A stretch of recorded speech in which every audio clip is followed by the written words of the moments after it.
Hi, my name's Kaylin. 15 years ago, my parents left me in a deserted field and drove away.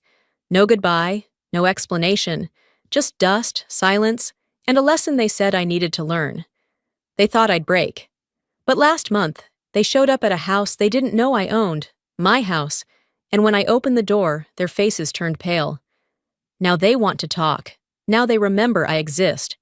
But what do you do when the people who erased you suddenly want to rewrite your ending? Would you let them back in? Or would you finally tell the truth they spent years trying to bury? Let me tell you what happened. The last time my mother's voice echoed in my ear, it wasn't in person. It was a voicemail, short, hollow, laced with a sweetness she never used on me when I was a child. 15 years of silence, and now she wanted to talk. I didn't press play again. I already knew every beat, every word, and the artificial softness behind them. I sat on the edge of my sofa, phone still in hand, and let my eyes drift toward the bottom drawer of the old pine cabinet in my den. I knew what was in there, hadn't looked at it in years, but knew every detail. When I finally opened it, the smell of faded paper and wood polish hit me before I even touched the photo. There we were, my family, in a backyard I no longer claimed. Dad with one arm around Delaney, Mom laughing with that effortless tilt of her head. Me? I was at the edge of the frame, staring directly at the camera, expression blank, arms stiff at my sides. That was always my place. Not beside them, not part of the center, just tolerated. Growing up in Wren Hollow, I quickly learned that the idea of family was more performance than truth, especially in our house. Delaney was the golden child. Report cards stuck to the fridge like trophies, her name on every PTA board and church choir list. Meanwhile, I was the kid who was too quiet, too sensitive, or just not like Delaney. At 6, I remember standing by the kitchen doorway, clutching my doll to my chest, listening to Mom talking to the Carlson family from next door. I heard her laugh and say, "Kaylin? Oh, she's different. Not wired like Delaney. But we try." That stuck with me. Not just the words, but the way she lowered her voice, as if I were a subject of polite disappointment. I stopped showing them my drawings after that. I stopped trying to make them laugh. By the time I turned 10, I had figured out how to become invisible in my own home, which made what happened that summer feel almost predictable in hindsight.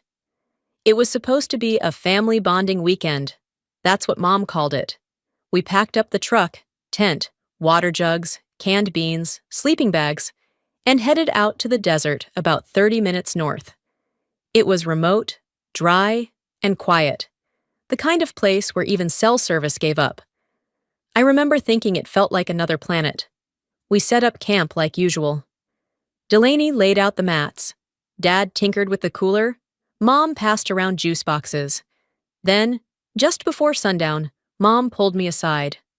"Kaylin," she said, kneeling so we were eye level, "we think it's time you learned how to do a few things on your own. Survival skills, okay? Like in Girl Scouts." "I'm not in Girl Scouts," I said quietly. She smiled, as if I had missed the point. "Well, that's why this is so important. You'll thank us later." They left before I could form a question. I watched the truck roll down the dusty road until it was just a blur behind heat waves. I waited. Minutes turned to hours. Night fell like a curtain, and I had no flashlight, just a bottle of water and a half-used pack of crackers. At some point, I stopped expecting them to come back. I don't remember how many hours I walked, or in which direction. I just remember my lips cracking from dryness, my legs trembling, and the surreal thought in my head. So this is how people disappear. A highway patrol officer found me by chance around dawn, walking along the shoulder in mismatched shoes. One mine, one Delaney's hand-me-down I had grabbed by mistake in the dark. He radioed something I didn't catch and gave me a look I still can't name. They took me in. The station smelled like burnt coffee and floor cleaner. I sat on a bench while officers whispered, dialed numbers, typed reports. My name was misspelled twice in their system. When someone asked for my parents' contact information, I gave it. They called. No one picked up. Then the whispers started. Parents say she ran away. File's a mess. Doesn't add up. Kids don't end up out there by accident. I was placed in a holding room for minors.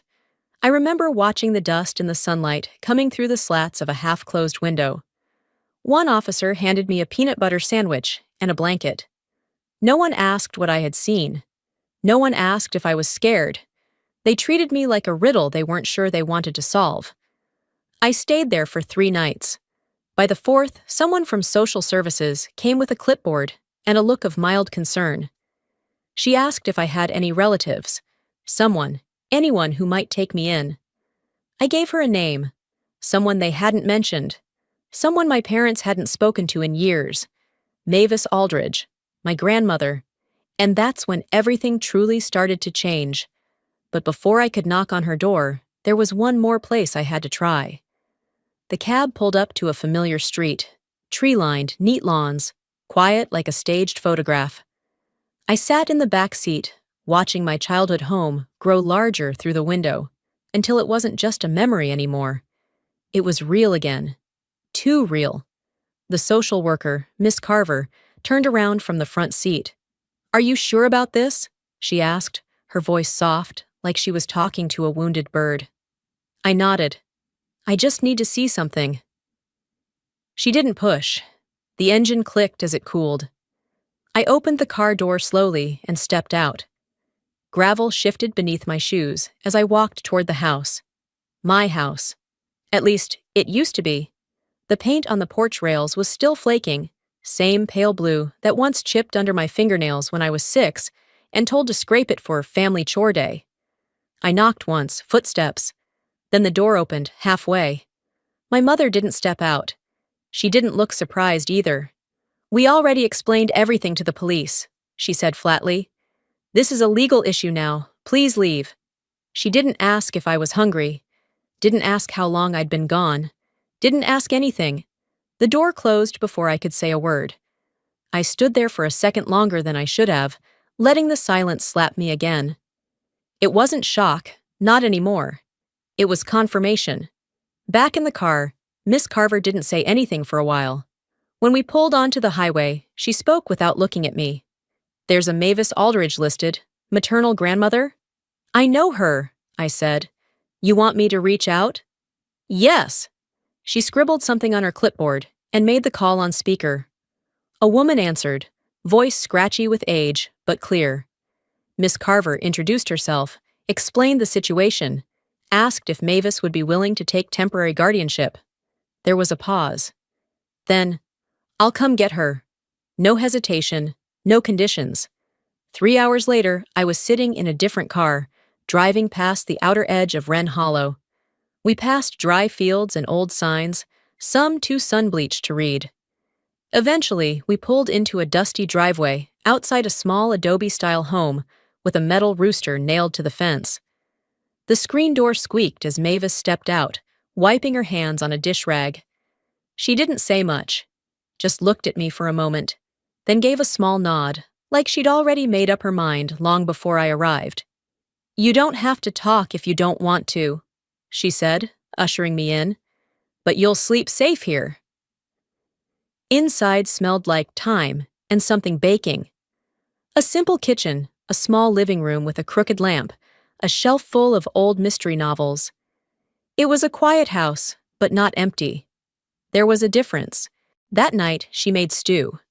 No speech, no awkward questions, just a bowl, a spoon, and a soft eat. I didn't even realize how hungry I was until halfway through.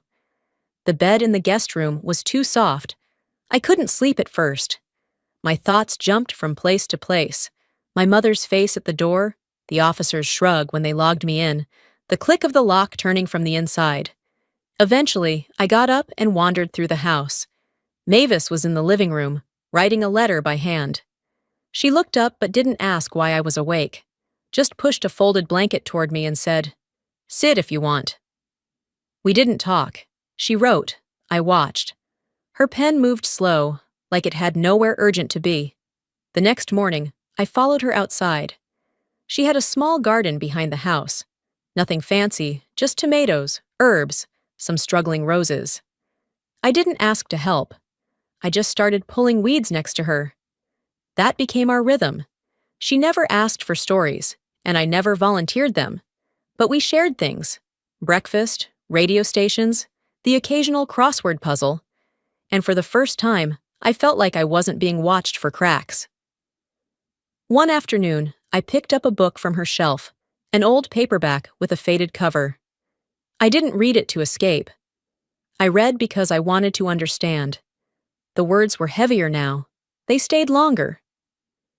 Later that week, I found an empty notebook in the drawer next to the couch. I started writing. Not about them. Not yet. Just thoughts. Lists. Observations. Sentences with no home. On the inside cover, I eventually wrote, "I may not have roots, but I can still grow." The garden soil under my nails was starting to feel less like dirt and more like something earned. After that day in the notebook, I started moving differently. Not faster, just with a kind of quiet focus. I didn't tell Mavis I'd decided to find work. I just woke up earlier, packed a snack, and walked to the diner off Main Street to ask if they needed help. They didn't ask about my age. They just handed me a stack of plates and told me to start wiping. I stayed quiet, worked hard, and by the end of the week, they gave me a schedule. Morning shifts, prepping, washing, running back and forth. It wasn't glorious, but it was mine. Between shifts, I started folding newspapers for the town route. That paid in quarters and blisters, but I didn't care. Every envelope with my name on it made me feel like I existed in ways that no family photo ever did. I used the money to buy a used phone off a guy at the laundromat. It had a cracked screen, half the storage gone, but it worked. I also started walking to the library on my days off. I didn't tell anyone why, but the truth was simple. I was going to get my GED, with or without applause. While other girls at school posted selfies in new clothes or snapped weekend pics with friends, I had spreadsheets and receipts. And surprisingly, I didn't feel sorry about it. There was a weird freedom in not owing anyone an explanation. When kids whispered in class about how I wore the same jeans 3 times a week, I didn't flinch. I didn't need their approval. I was too busy building. It was during a weekend shift at the laundromat that something changed. The owner, Ray, had been struggling with inventory for months. Towels were disappearing. Detergent stock kept running low. One day he muttered, "Wish I could keep better track of this crap." Something about the way he said it stuck with me. That night, I opened my borrowed laptop and pulled up a basic spreadsheet tool I'd learned to use at the library. I created a template, color-coded tabs, added simple formulas. It was ugly, but functional. The next day, I showed it to Ray on my phone. He squinted. "You made this?" I nodded. "Hell," he said. "Can it print?" Within a month, 3 other small businesses on the block were using the same tool. Modified, of course, but built from that same skeleton. That was the moment I realized I didn't just work. I created. It wasn't long after that I started spending my evenings with tutorials, forums, and user guides. I barely understood half of what I read, but I kept going. Persistence became its own kind of language. On my 17th birthday, not that anyone remembered it, I sat at Mavis's kitchen table with a warm mug of cocoa and opened my laptop. It took 2 hours, a minor breakdown, and 1 accidental site crash. But eventually, I registered my domain. A one-woman LLC. No balloons, no cake. No one to hug me and say, "Happy birthday." But for the first time, I had something with my name on it that no one could take away. I didn't tell Mavis right away. Not because I was hiding it, but because it felt like holding a baby bird in my hand. I didn't want to expose it to the wind just yet. It wasn't pride. It was protection. Late that night, after she went to bed, I opened my notebook and flipped past the list of goals and scribbled thoughts. On a clean page, I wrote 1 sentence. I don't know what this is yet, but for once, it's mine. After a few weeks of running my little startup quietly from Mavis's kitchen table, I started building routines I could rely on. Coffee at 6, emails by 7, research until lunch. It felt like laying bricks under my own feet while walking forward. But even with the momentum, I still didn't expect the email. It showed up on a Tuesday afternoon, buried in a flood of client inquiries. The subject line was impersonal. New property alert, 822 Marlin Street. I nearly ignored it, but something about that address tugged at a place in my gut I'd thought had long gone numb. I clicked. There it was. My childhood house, same chipped siding, same front porch with the uneven step. But this time, listed as foreclosure pending, bank-owned, auction in 30 days. I stared at the screen for longer than I want to admit. Not because I was sad, those years had already dried up inside me, but because something colder replaced them. Not grief, not even anger. Control. I copied the MLS number into a private file and closed the tab. No flinching, no nostalgia, just math. That evening, I called my attorney. Not the firm, just Elise, the one who handled quiet things. I gave her the property details and said, "Set up a holding LLC. I want that house. No trace back to me." She didn't ask why. She'd worked with survivors before. A week later, I visited the property just after dusk. I parked a block away, walked along the sidewalk like any stranger might. The lawn was overgrown, a few shingles scattered near the gutter. One of the front windows was boarded. The mailbox hung crooked, stuffed with unopened letters. Junk mail, a utility shutoff notice, an envelope from the Department of Revenue. I didn't go inside. I didn't need to. Standing there, I thought, they let it rot, just like they did with me. By the following Tuesday, Elise had closed the deal. The documents came through encrypted.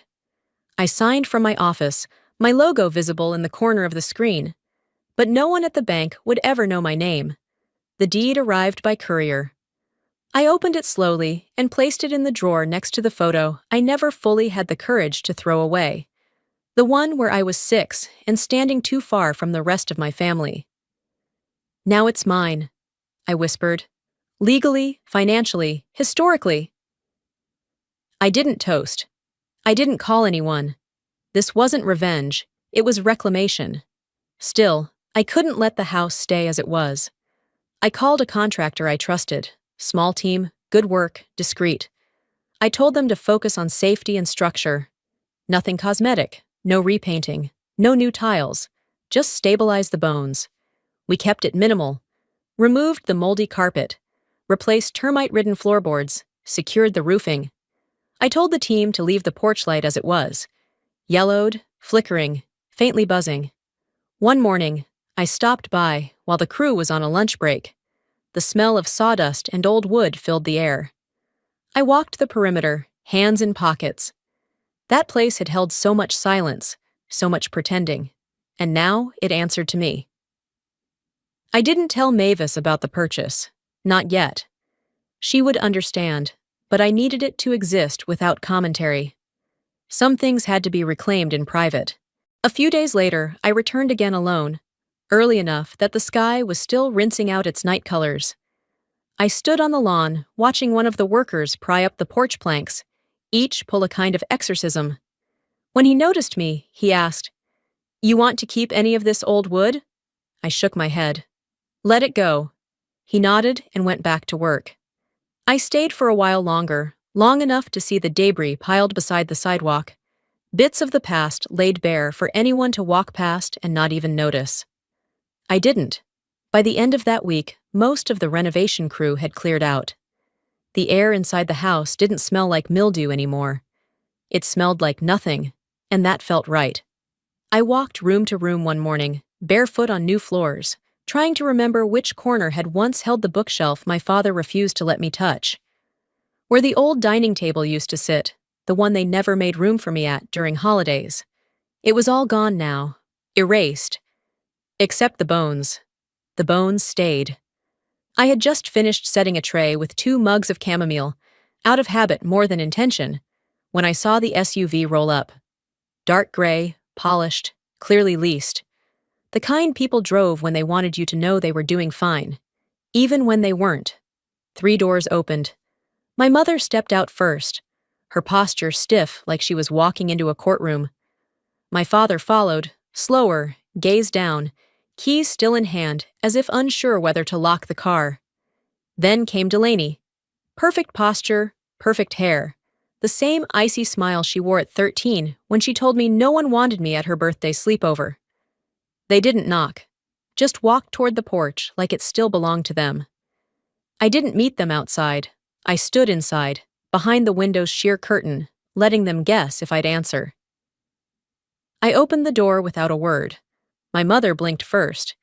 "We didn't realize the bank sold it already," she said, the kind of tone reserved for complaints at customer service counters. I stepped back slightly, just enough for them to enter. "They did," I said. "To me." The words didn't land right away. It took a few seconds for my father's eyes to scan the hallway, the repainted trim, the absence of family photos. "You bought it?" he asked, like I'd said I'd robbed a bank. "I did," I replied, calm even. "Legally, quietly, permanently." No one sat until I motioned to the living room. The furniture was neutral, clean, modern, not inviting. That was on purpose. I brought out the tea tray and placed it between us. No sugar, no cream. Delaney took in the room with a quick sweep, eyes pausing on the bare mantel. "It looks different, feels bigger." I kept my gaze steady. Things grow better when they're not starved. My father shifted in his seat, forced a smile. "We always knew you'd do well eventually, Cale." That name. No one had called me that in over a decade. It slid off his tongue, like he still had rights to it. I didn't answer. Instead, I turned to my mother. "Why are you here?" She looked at Delaney, who cleared her throat like she'd rehearsed. "We thought maybe we could talk, figure out a way forward." I waited. "Maybe this house could bring us back together," she added. "It's where it all started, after all." I gave them a long, quiet look. Then, slowly, I folded my hands on my lap and said, "Let me be clear, I didn't invite you. You came here assuming something was owed." Delaney's lips tightened. "That's not what we're saying." My mother jumped in. "We're family. Blood matters." I leaned forward just enough to be heard. "If you're here for money, you should leave. If you're here for clarity, I'll pour another cup." No one moved. My father opened his mouth, then closed it. Delaney's fingers curled around her mug, but she didn't drink. The air thickened with the kind of silence only history can create. No yelling, no slamming doors. Just the sound of everything unspoken pressing against the walls. They didn't walk out angry. They walked out calculating. 3 days later, an email landed in my inbox. The sender? Delaney. The subject line. "Thinking of you?" That alone should have told me it was a trap, but I opened it anyway.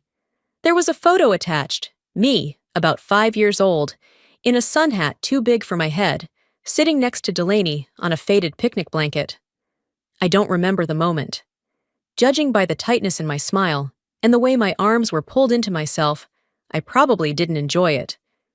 The message beneath was short, almost sweet. "Dad's business is struggling. We hoped you might want to talk. You know, as family. Maybe this is the time to come back together." There was no apology, no, "we were wrong." Just a sentence wrapped in sentimentality, a pitch dressed like a memory. I didn't respond. Instead, I forwarded the message to my assistant, Emily, and asked her to pull financials, anything she could find publicly on my father's company. I told her to look for anything on Lorraine and Delaney, too. She didn't ask why. Emily had seen enough to stop wondering. That afternoon, while I waited for her findings, I walked downtown and ordered a coffee. I sat by the window, stirring it too long, thinking about how quickly they moved from silence to expectation. Not once had they asked me how I survived. But now that things were falling apart, I was suddenly worth remembering. Emily called later with the facts. "His insurance firm is practically bankrupt," she said. "Multiple missed filings, overdue taxes. Your mom's condo? She pulled a second mortgage last year. It's bleeding. And your sister. You'll love this. 2 civil suits pending. Fraud and misrepresentation. One's from a former client. The other? A friend. I let out a breath, then said, "Print it. All of it." By the next day, I had the folder in hand. I didn't need this for satisfaction. I needed it for clarity. I chose a small restaurant in Wren Hollow to meet. Neutral ground, public, controlled. I arrived early and sat at the back, ordered water, and placed the folder on the table like a quiet threat. They showed up together. Lorraine wore a shawl, her version of looking fragile. Rhett looked older than I remembered, more tired than apologetic. Neither hugged me. "We're glad you came," my mother said, like she was inviting me to a brunch I hadn't RSVP'd for. I slid the folder across the table without a word. They exchanged glances, flipped through a few pages. Delaney didn't bother hiding her frown. "I know what you need," I said finally. "But I also know what I won't do." My father tried the soft approach. "We took care of you. We did what we could." "No," I interrupted quietly. "You left me in the desert. Now you're drowning. And you want me to throw a rope." Delaney's voice cut in. "You're being dramatic." I turned to her. "You're being entitled." My mother stiffened. "Family means stepping up, whether we're perfect or not." I leaned back. "Family means not watching someone disappear and pretending you didn't see it." They didn't argue after that. Not really, they just sat there. And after a few awkward bites of salad and forced pleasantries, they left. No hug, no closure. Just the same exit I remembered from every dinner I wasn't invited to as a kid. That night, I got the notification. Lorraine had posted a status on Facebook. Just vague enough to avoid naming me, but clear enough for anyone who knew us. Raised a daughter alone. We gave everything we had. Now she won't even help us save our home. The post started picking up likes, sympathy comments, old friends chiming in with, "You were always so strong," and "Kids today have no loyalty." I stared at the screen. Not angry, just alert. I didn't reply. I didn't comment. I didn't block her either. I printed the post. Then I pulled out another folder and added it to the pile. If they wanted to start a campaign, they'd learn I wasn't the girl who needed to be rescued anymore. They didn't ask for help. They demanded gratitude. That's not the same thing. By Thursday, the post had been shared over 300 times. I hadn't realized how many people still kept tabs on the Gaskills. Old neighbors, church acquaintances, people who hadn't spoken to me in years suddenly had opinions again. The comments ranged from gentle disappointment to open condemnation. "She was always a handful." "Some people forget who raised them." "Guess money changes everything." At first, I ignored them. I kept my head down, my calendar full. But on Friday morning, right in the middle of a quarterly strategy call, Emily slipped a printed article onto my desk. Her expression warned me before I read the headline. Daughter of the Year, CEO leaves aging parents homeless.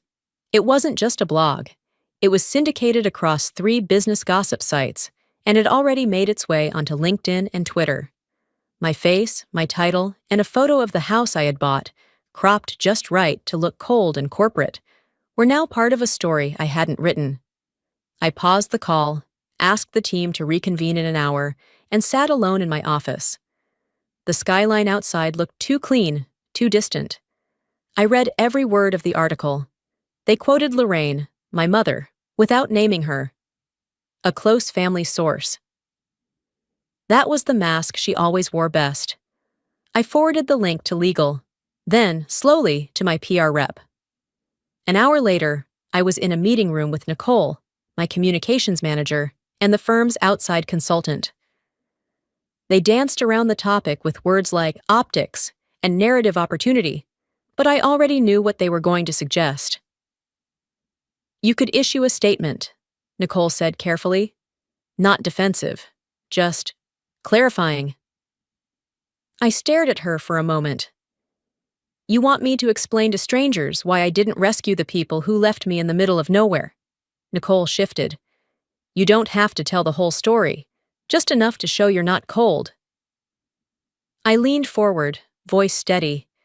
If someone thinks I'm cold because I stopped being quiet, they were never listening in the first place. I didn't issue a statement. I started preparing a live stream.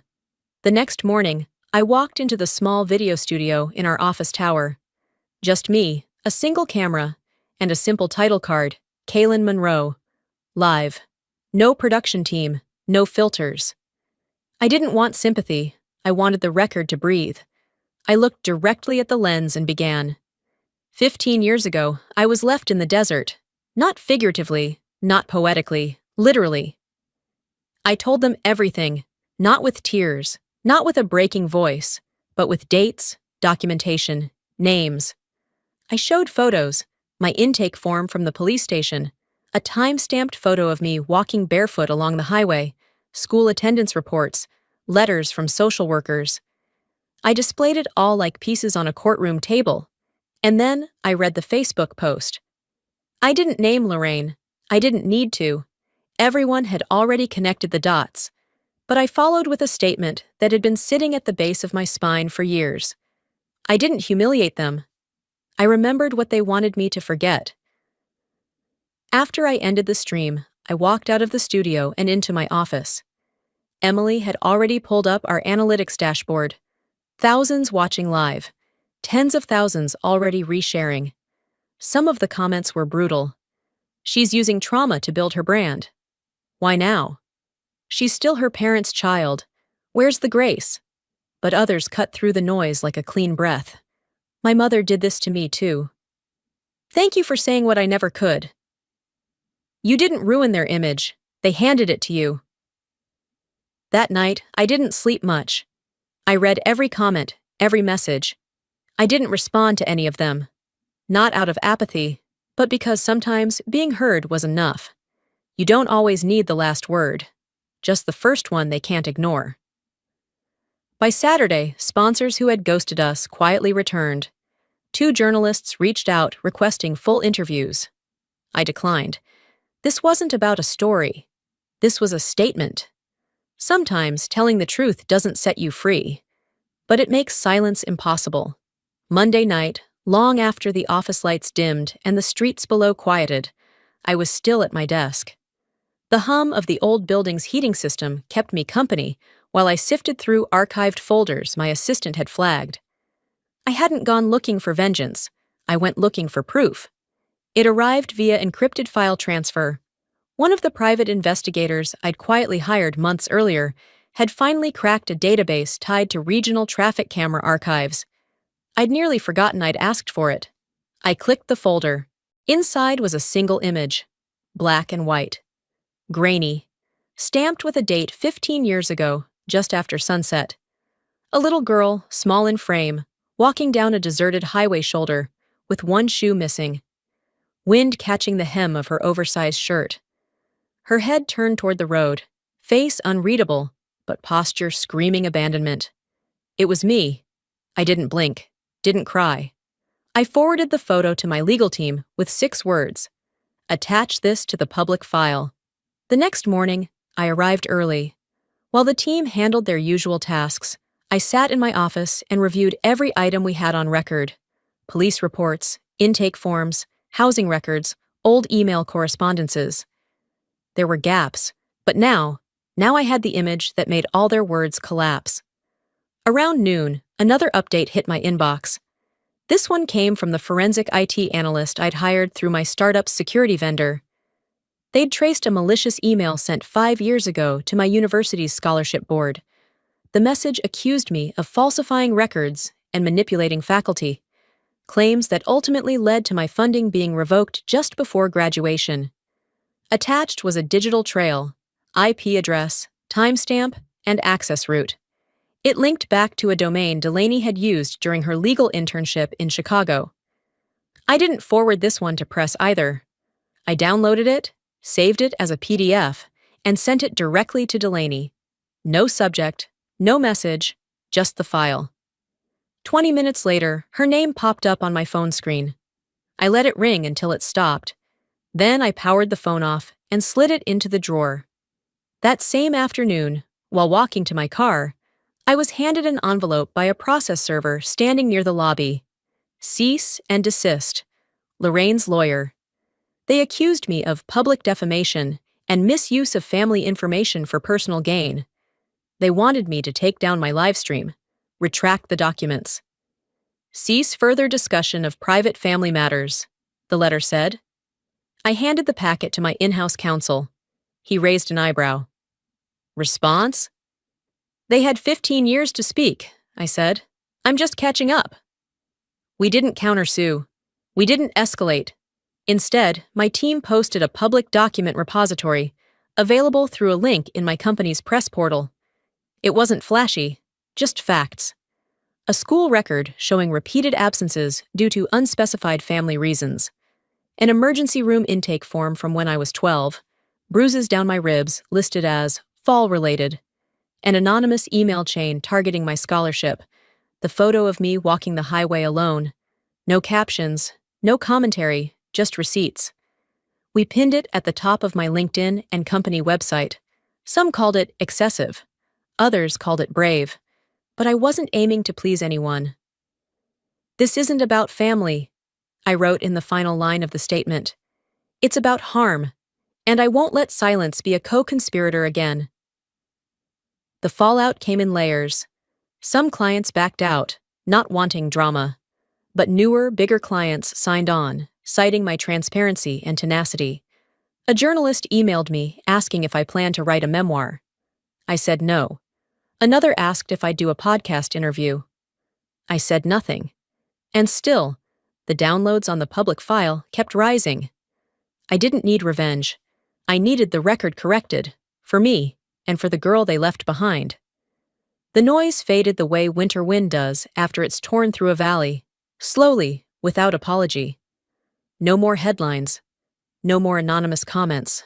Just quiet. And in that stillness, she, the girl on the side of the road, stayed with me. She never left, not really. But now she wasn't begging to be heard. She just stood beside me, silent and undefeated.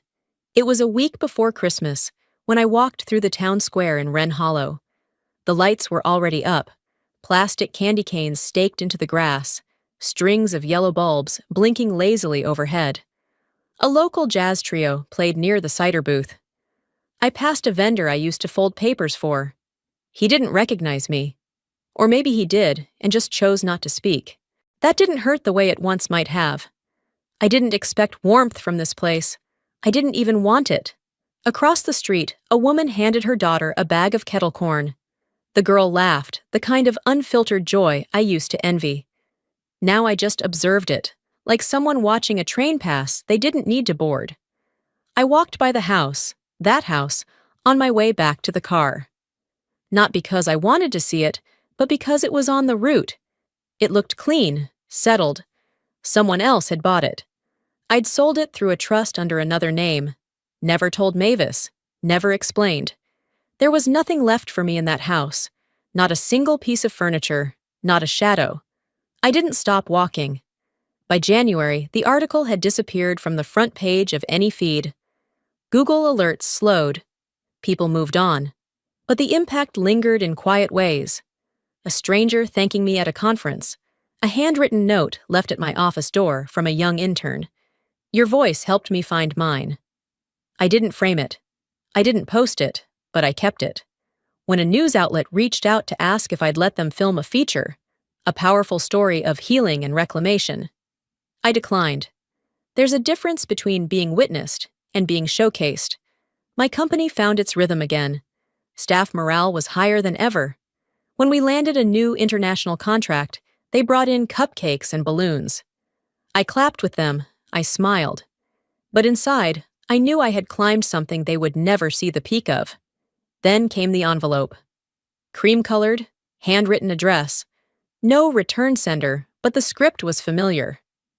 Inside was a letter from Lorraine. Not an apology, just a retelling, a soft spin of things. We tried our best. You were difficult. It was complicated. We were scared. A curated mosaic of reasons. I read the first page. That was enough. I didn't rip it. I didn't burn it. I wrote back one sentence on a blank note card. I forgave you a long time ago, but I won't walk backward to prove it. I mailed it without expectation. That night, I sat on the rooftop of my apartment building with a blanket around my shoulders and a mug of tea in my hands. The city was quiet below, speckled with lights like a circuit board stretching into the horizon. Mavis called at midnight. Her voice was the same as always, dry, warm, practical. She didn't ask about the article or the video. She asked if I'd remembered to buy rock salt for the front steps. We talked about tomato seeds, weather patterns, a new book she'd read. Neither of us mentioned the past. That was the most peaceful part of all. Sometimes justice doesn't look like someone being punished. It looks like distance. It looks like not explaining anymore. It looks like peace. I didn't return for revenge. I rose so they'd have to look up. Before I end this story, let me share something, just between us, from one soul to another.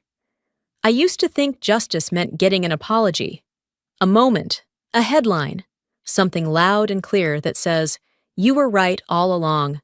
But as life often teaches us, justice doesn't always come wrapped in noise.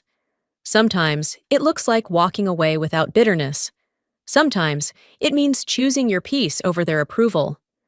Forgiveness isn't about letting someone off the hook. It's about releasing yourself from the weight of what they'll never take responsibility for. If you've ever felt invisible, uninvited, or underestimated, I hope my story reminds you of this. You don't have to return to the fire to prove you've survived the burn. Your story is not defined by who failed you, but by who you chose to become despite it all. Now, I'd love to hear from you. Have you ever had to walk away from someone who never truly saw you? Do you believe forgiveness has to involve reconciliation? Or maybe you've stayed silent for too long and you're finally ready to be heard. Let's talk about it in the comments. If this story spoke to you, even just one sentence, drop a 1 below or tell me where you're watching from. And hey, if you didn't connect with it, that's okay too. Let me know why. Your voice matters here. If you'd like to hear more true stories that carry weight, heart, and lessons learned the hard way, don't forget to subscribe. Every story I share is meant to speak to the parts of us that don't always get a spotlight. So if you're still here, still listening, thank you. You're not alone. Hit that subscribe button so you never miss the next chapter. I'll see you in the comments. Hi, my name is Euphemia. And 3 days ago, my sister stood on a stage and called me a fraud, in front of a room full of people I once thought were family. But that wasn't the hardest part. The hardest part was realizing it hadn't started that night. It had started years before. In the way they left my name out of programs, out of photos, out of conversations, until even I started wondering if maybe I didn't belong. Now they say it was a misunderstanding. But how do you misunderstand someone you erased on purpose? Want to know what happened when I finally stopped whispering? The envelope was cream-colored, heavy in texture, but empty in weight. It had the kind of embossed seal that was supposed to signal prestige, tradition, family. But when I saw the return address, my sister's handwriting, neat, dramatic, I already knew it wasn't a gesture of kindness. It was a formality. I peeled it open at the kitchen counter. The knife clinked against the tile as I unfolded the card inside. Please join the Cybele family for the annual Hope and Honor Gala. My name? Miss E. Cross? Cross, not Cruz. Not even close enough to pretend it was a typo. I let the card fall back into the envelope. It fluttered down to the floor like something already expired. They only remembered me when the photos would look incomplete. 3 nights later, I stood in front of the grand staircase leading into the Art Institute's modern wing. I didn't bother to adjust the hem of my dress. If it was wrinkled from the ride over, so be it.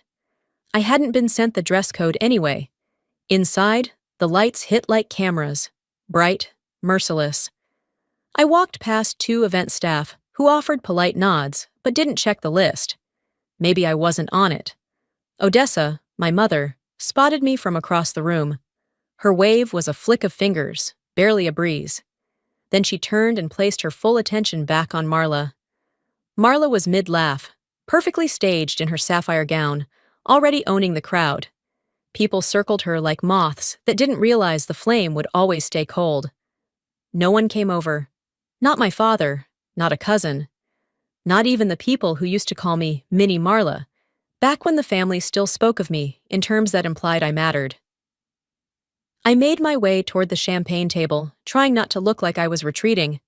A man I vaguely recognized from a charity board nodded at me, but didn't seem to place who I was.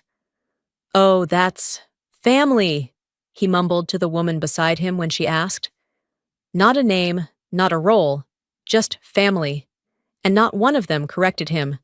When I finally found my seat, table 17, tucked behind a pillar, halfway to the service corridor, I stopped cold. The name card read, E. Cross. Of course it did. Apparently, I was easier to manage when I stayed close to the waiters. I could hear Marla's laugh drift across the ballroom like a ribbon tied too tight. The guests around my table were lovely, kind even, but they weren't family. They weren't supposed to be my people, and I wasn't supposed to be theirs. Someone made a toast from the main stage. A name I didn't recognize was called out and applauded. Meanwhile, no one looked in my direction, not even when the spotlight passed my table by mistake. I reached for my glass of water, held it up, and took a slow sip. No wine was offered. I hadn't been listed as a guest of the family. I'd RSVP'd under my own name, paid for my own plate, paid for half the event, actually. But you wouldn't have known that from the way Marla kept curating her audience. Every time she introduced someone, she dropped our last name like a brand, but one I no longer belonged to. She wore the Sibel name like armor. I wore mine like silence. The evening crawled forward. Plates clinked, speeches droned, laughter exploded in the distance, and I just sat there, watching. Not angry, not hurt, exactly. Just confirmed. Funny. They invited me to the gala, but forgot to include me in the family. And yet, I was the one who paid for half of it, without my name on anything. I sat through 2 more speeches before Marla took the mic. Her heels echoed confidently across the stage, each step perfectly timed to the instrumental background that had been carefully selected for maximum grace. The room hushed, not out of reverence, but habit. My sister always commanded attention, whether or not she deserved it. She reached the podium, scanned the crowd like she was hand-picking who would matter tonight, and offered that flawless smile she practiced in the mirror growing up. I knew it too well. That was the one she used when she was about to pretend she was everyone's favorite daughter. "Welcome on behalf of the Sibel family," she began.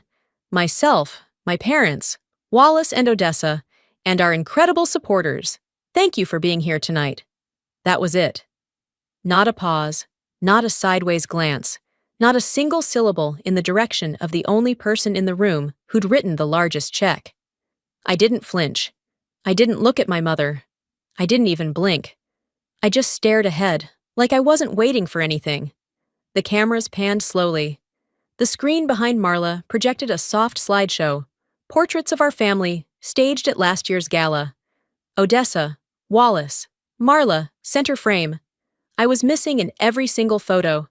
The final frame came up, honoring the Sibel legacy, 3 generations of community leadership. 3, my grandmother, my mother, my sister. That was the math they used when subtracting me from their equation. A waiter brushed past me with a tray of oysters. I didn't move. My breath stayed even, controlled, like I'd been trained not to disrupt anything. That's what I had been taught. Blend in, don't embarrass them, be agreeable until you're invisible. I must have learned that lesson too well.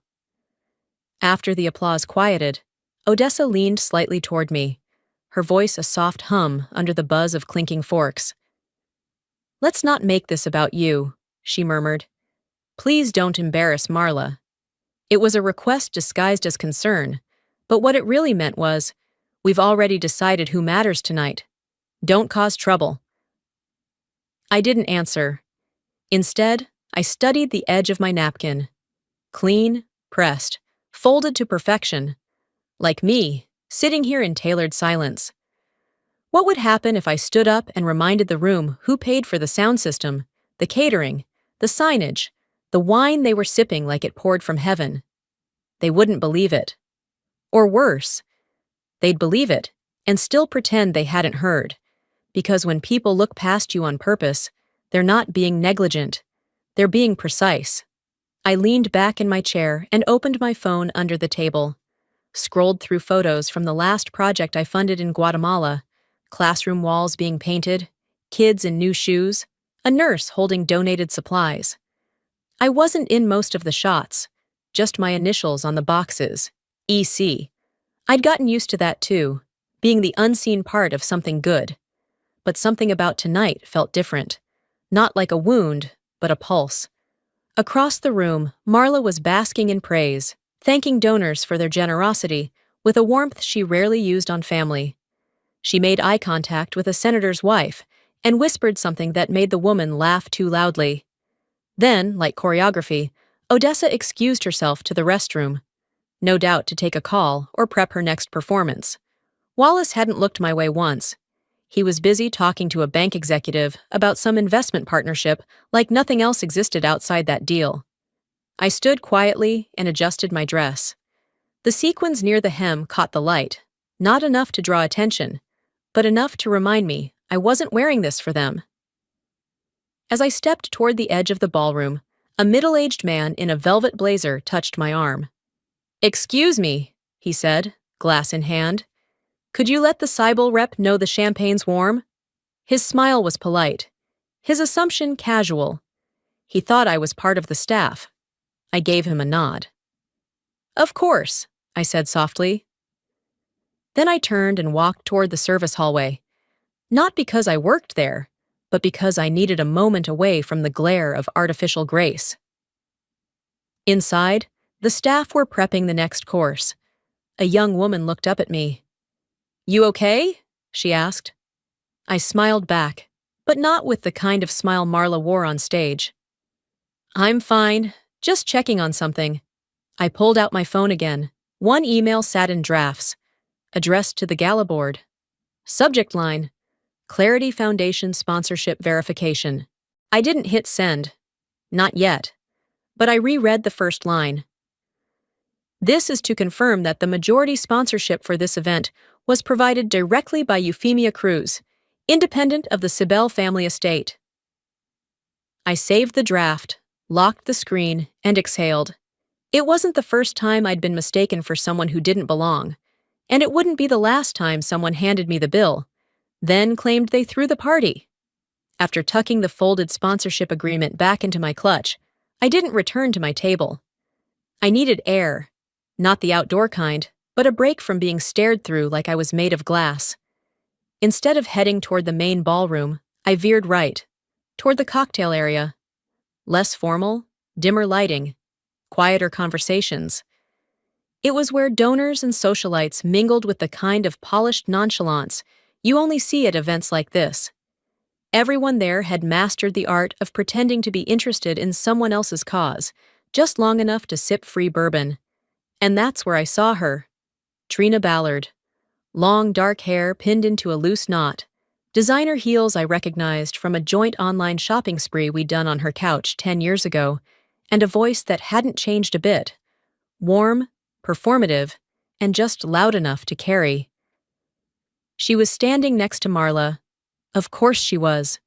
A tray of bruschetta passed between us, giving me a few more seconds to decide whether to walk away or keep pretending I wasn't surprised.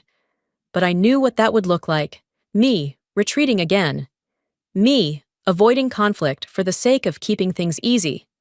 Not this time. I stepped closer. Trina spotted me first. Her eyes lit up with that well-rehearsed brightness that says, "Oh, I didn't expect to see you. But now that you're here, let's pretend we're still good." "Euphy, my God, it's been forever." I gave her a slow nod. 8 years, give or take. Last time was your cousin's baby shower, right? Was it? Gosh, time.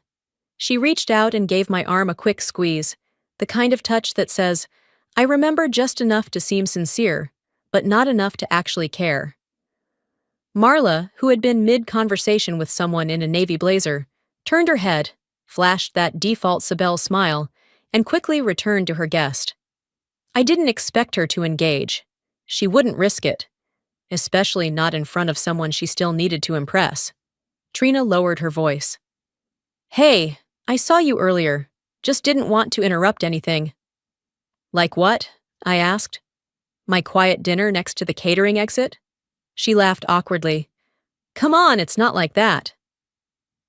I didn't say anything. I wanted her to feel the gap, not just in our conversation, but in our friendship. The one I had held together for years until I got tired of pretending I couldn't see who she was really standing next to. She glanced around and sipped her drink. This event's bigger than last year. Marla's been working overtime. Honestly, she's done a lot for the family's image lately. She's really pulled it together. For whose benefit? I asked, and let the question hang there just long enough to get uncomfortable. Trina gave me a tight smile. Optics matter, Yuffie. You know that. Especially with all the press. Sometimes people say things just to, shift attention. What things? She glanced down. The fraud comment. Ah, so that's what this was. A cleanup job. I had to smooth things over earlier, she added quickly. It wasn't personal. It was just part of the plan. I tilted my head. You helped write the spin, didn't you? She hesitated, then gave the smallest nod. It wasn't malicious. It was survival. I mean, I work under Marla now. I can't exactly take sides. You didn't have to take sides, Trina, I said, my voice low but steady. You just had to not make me the problem. You knew it wasn't true, I added. Trina didn't argue. Her eyes softened just slightly, and she shrugged with an apology she didn't say out loud. I also knew not denying it would keep me employed, she finally murmured. There it was. The real answer. Some debts aren't paid in dollars. They're paid in quiet betrayals, in withheld truths, in letting someone else take the fall to keep your own ladder steady. I didn't feel rage. I felt done. Anyway, she said, trying to pivot, I'm glad you're here. It's nice to see your face again. I gave her the kind of smile people use when they've stopped needing closure. I'm sure it is. Then I stepped away. This wasn't a confrontation. It was confirmation. I took the long route around the room, letting the noise blur behind me. Conversations bled together. Someone called out a toast. Another round of laughter broke out at a corner table. All of it felt like an echo of the same performance I'd been watching since I was 20. I paused near the hallway just outside the main event area. A gallery wall had been repurposed for gala history, photos framed in gold trim, plaques celebrating annual donors. And there, dead center, was a photo from 3 years ago. Marla, Odessa, Trina, standing under a banner that read, Hope and Honor, in partnership with the Clarity Foundation. No mention of my name. No mention of who created the foundation. Just perfectly staged pride. That's when it hit me. This wasn't the first time they'd done this. They'd been rewriting the story for years. Not aggressively, not loudly, but consistently. And I had let them. Every time I stayed quiet. Every time I told myself, it's not worth the fight. I reached into my purse, found the folded page I'd been carrying all night. The official sponsorship agreement, signed, dated, notarized. My name at the bottom. No co-signers, no representatives. Only me. I unfolded it, stared at the signature. The ink had barely faded. It felt recent, still warm, not yet, but soon. I folded the agreement and tucked it back inside my clutch, slipping quietly into the shadows off the side of the ballroom. I didn't need a seat right now. I needed position, the kind that doesn't come from title or title card. From where I stood near the staging wall, I could finally see the printed program projected onto the screen above the stage.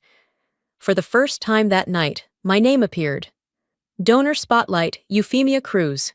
It sat there like a whisper on the corner of a shout. I didn't smile. I didn't move. I just fixed the clasp on my purse, stood taller, and waited.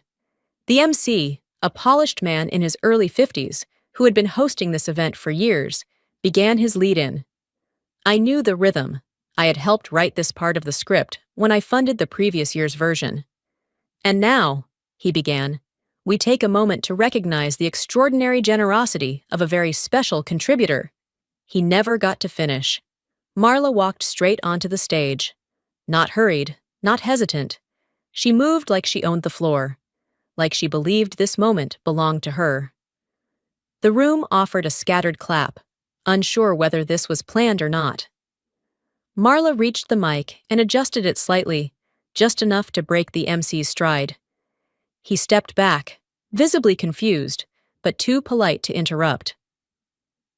"I just want to clarify something before we move on," she said, voice calm, even sweet. The kind of tone you use when you're about to say something sharp, but you want to coat it in charm first. "There seems to be some misunderstanding," she continued, scanning the crowd, her eyes gliding past mine like I wasn't standing 10 feet from her. "Our family is incredibly proud of this event, and it's important that everyone here knows who made this night possible." My stomach tightened. "There have been misleading claims," she said, pausing just long enough for the room to lean in, "about who's really behind tonight's sponsorship." I felt every spine in the room straighten. Forks stilled.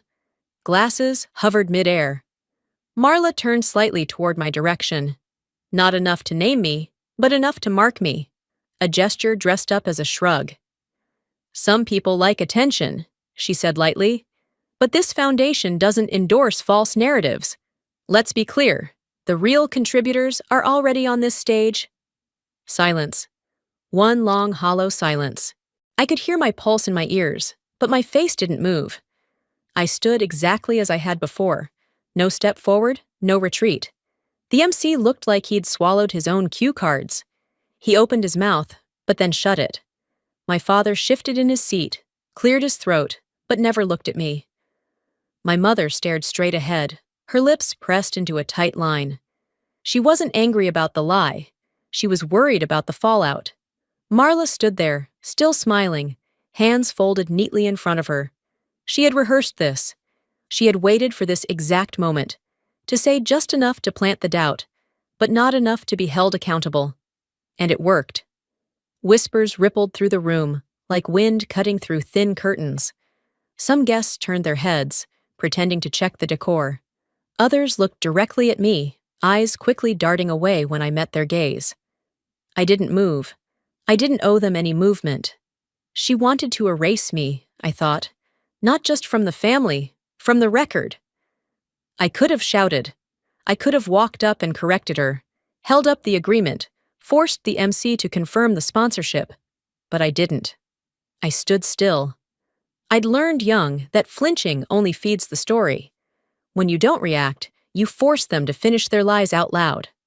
I reached into my clutch, fingers brushing against the paper inside. I didn't pull it out. I didn't need to prove anything, not yet. I just needed to feel that it was still there, that the truth hadn't gone anywhere. A tap on the mic signaled the MC's re-entry. He awkwardly thanked Marla for her enthusiasm, then returned to the original script, stumbling slightly over my name when he finally read it. But the damage had been done. I walked slowly along the perimeter of the room, each step deliberate. The conversation started again, forced and fragmented. No one stopped me. No one knew what to say. I paused near the edge of the stage, just long enough for Marla to catch my eye. She didn't blink. Neither did I. That's when I understood something she never had. Power isn't always in the mic. It's in knowing when to wait to take it. I turned, walked away. Not out of weakness, but because the story wasn't finished. Not yet. As I reached the hallway, I could hear someone mutter, "What was that about?" And another respond, "I don't know, but it didn't look good." Exactly. They didn't know, but they were about to. They wanted me erased, but I was about to become unforgettable. As the hallway's murmur faded behind me, I made my way along the outer edge of the ballroom, weaving between tables like a shadow. No one noticed. They were still digesting Marla's little correction, still unsure whether to clap, whisper, or pretend nothing had happened. I didn't stop at my table. Instead, I slipped past the bar and into a narrow alcove behind the projection booth. There, among the coils of audio cables and half-drunk water bottles, sat Lauren, the AV assistant I had spoken to 2 weeks prior. He looked up, startled. "I thought you might show up," he said under his breath. "I hope you still have the original file," I replied, my voice steady. He tapped a few keys, glancing back toward the stage. "They swapped it at the last minute," he said. "Marla's team gave us a revised version, cut everything from overseas. No field footage, no voiceover, just the ribbon cutting and donor photos." I didn't flinch. "You still have the real one?" He nodded. "Loaded and ready." I handed him a flash drive. "Overlay the audio. Run it when they start the donor reel." Lauren hesitated. "You sure you want to do this?" "I'm not here to make noise," I said, "just to restore what they edited out." He nodded again and turned back to the console. I stepped back into the darkness, unseen. Back on stage, the MC was recovering his rhythm. I heard his voice rise again, the same well-rehearsed cadence he always used before introducing major donors. "Ladies and gentlemen," he said, clearing his throat, "before we move into the live auction, we'd like to take a moment to recognize the anonymous benefactor whose support has made tonight's gala not only possible, but transformative." The crowd stirred, puzzled. For 3 years in a row, this individual has given quietly, never once asking to be named. A pause. "But tonight, with her permission, we'd like to finally acknowledge her." The lights dimmed slightly, the screen flickered. Then, he said it. "Euphemia Cruz."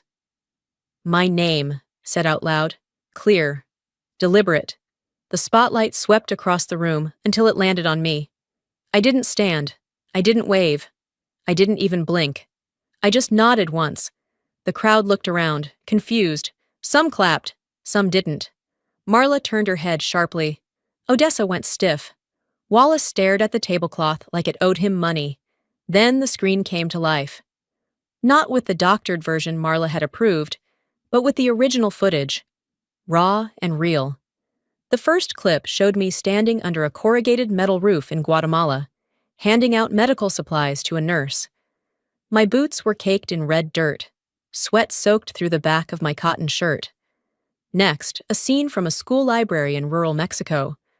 I was helping unload boxes of books, sitting on the floor with 3 children, teaching them how to pronounce the word oxygen. Then came the meeting with local educators in South Carolina, where we signed a community grant agreement. My signature was front and center. No Sibel logos, no co-chairs, just me. The final clip, a still photograph. Marla, front and center, standing before a Clarity Foundation banner at last year's gala. The caption? Event sponsored by Clarity Foundation. Founder, Euphemia Cruz. Then the screen went black. Silence. You could hear the weight of it, the absence of applause, the shifting of chairs, the breath Marla held in but didn't release. Then came the voiceover, calm, unapologetic. She never asked to be recognized. She only asked to be included, and when they denied her that, she spoke in the only language they understood, proof. The screen lit again, displaying the Clarity Foundation's mission statement, my signature etched in white below it. The house lights came up. The room remained still. Then, slowly, someone started clapping. I didn't turn to see who. Another person joined in, then another, until a small ripple of applause spread through the room. It wasn't thunderous, it wasn't theatrical, but it was enough. Odessa looked pale. Wallace stood and quietly exited. Marla gripped her wine glass so tightly I thought the stem might snap. "We can't spin that," Trina whispered to her, her voice barely audible from where I stood. Marla didn't respond.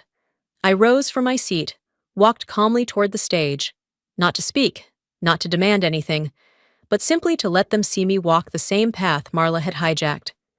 I paused near the bottom step. The MC gestured for me to come up. I shook my head gently. This wasn't my acceptance speech, it was their reckoning. I stood there just long enough for the photographers to capture the moment. Not the one where I was erased, but the one where I stood anyway. They took my name out of the speech. I put it on the screen. I stepped away from the stage before the applause could settle into silence.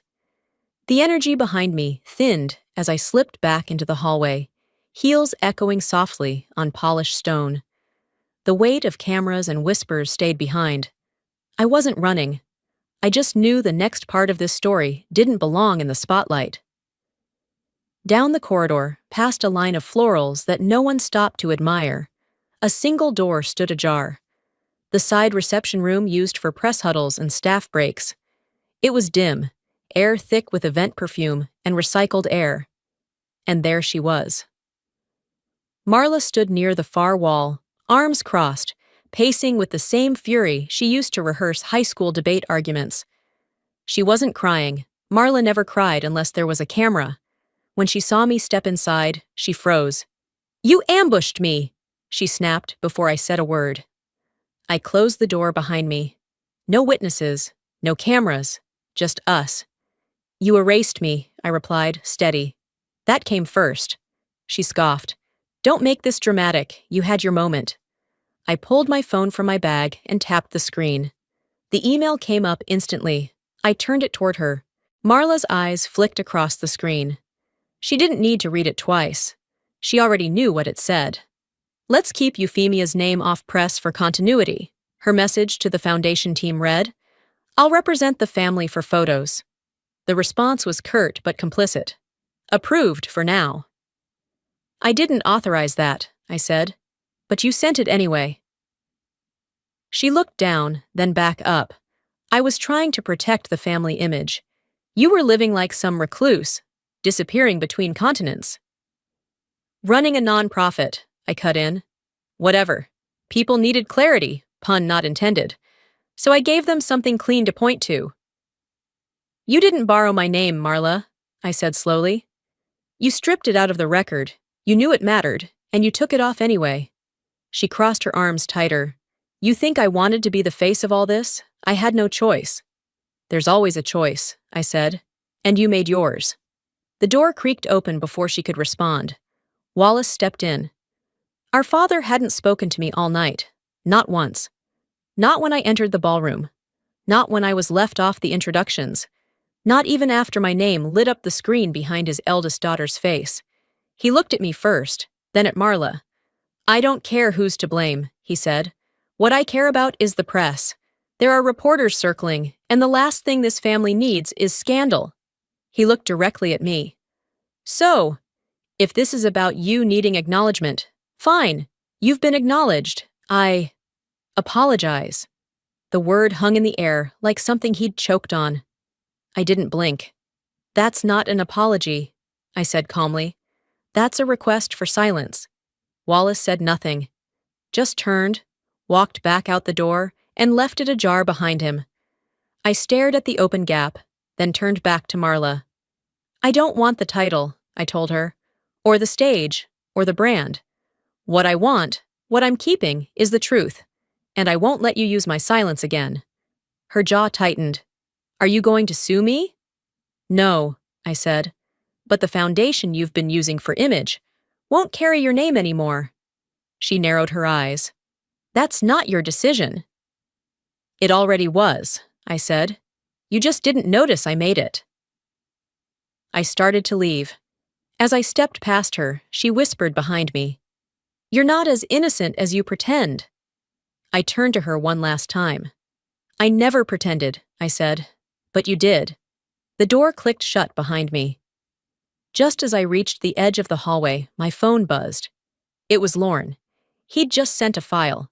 I tapped to open it, put my phone to my ear, and listened. Marla's voice came through, unmistakably hers. "If she speaks, make sure it doesn't go live." I stood still for a second. Not surprised. Just confirmed. I forwarded the file to Alma, my attorney. No subject line, no explanation. She'd know exactly what to do with it. Marla didn't know it yet. But I'd already spoken. I slipped the phone back into my clutch without breaking stride. The marble floor beneath my heels felt colder now. not because the air had changed, but because everything had. As I approached the far end of the corridor, a man in a dark suit stepped into my path. His badge was discreet: black lanyard, silver lettering, event security. "Ms. Cruz?" he asked, soft-voiced, as though not entirely comfortable addressing me. "We've been asked to escort you to the registration lounge. There's a matter requiring clarification." I nodded once, wordless, followed. They led me through a staff-only hallway, past a catering kitchen where someone was arguing over wine inventory, then into a small office tucked near the gala's back entrance. The door closed behind us with a quiet thud that said this wasn't routine. Another man waited inside, mid-40s, business formal. He offered no greeting, just a clipped explanation. "We've been contacted by the Chicago Registry Office," he said, looking not quite at me. "An anonymous complaint has been filed, alleging possible misappropriation of donation funds under your name. We're obligated to document the inquiry." I leaned slightly against the table, calm. My voice didn't rise. "That was fast," he blinked. "Excuse me?" "She didn't even wait for dessert to finish," I murmured. "Timing's everything, isn't it?" He glanced at his clipboard again. "The language in the claim is vague, but it's flagged high due to your level of visibility tonight." I nodded. "I'd like to review the report." He hesitated, then turned the sheet toward me. I scanned the page. It didn't say much, just enough to plant a seed. No accusation of fraud, just a vague allusion to possible inconsistencies in financial attribution. I'd seen this tactic before. No blade, just a shadow. I pulled my bag around and removed a folder, handed it over. "That's the Clarity Foundation's latest independent audit," I said. "Third-party verified. Signed off 3 weeks ago." He opened it, flipped pages, his eyebrows lifting slightly. "This looks comprehensive." "It is." The door opened again. Grant Keating, the evening's MC, stepped inside, looking like someone who'd just found himself in the alley of a famidmali's worst-kept secret. "I saw the footage," he said carefully. "The room saw it. It was definitive." "I didn't share it for applause," I replied. "Only truth." He nodded slowly, and for once, didn't have a line to fill the space. "I don't need a mic in the next hour," I added. "But you'll remember this moment next time someone hands you a name to read, without asking who earned it." Before he could answer, the door cracked again. Loren entered, laptop in hand. His face said it all. Something had shifted.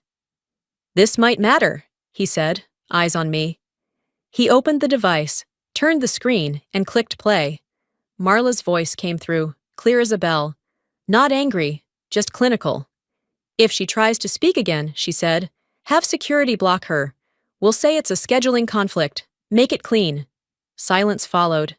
Grant exhaled through his nose. "Jesus." "She didn't say it to sound cruel," I said. "She said it because she expected no one to object." Loren stood awkwardly.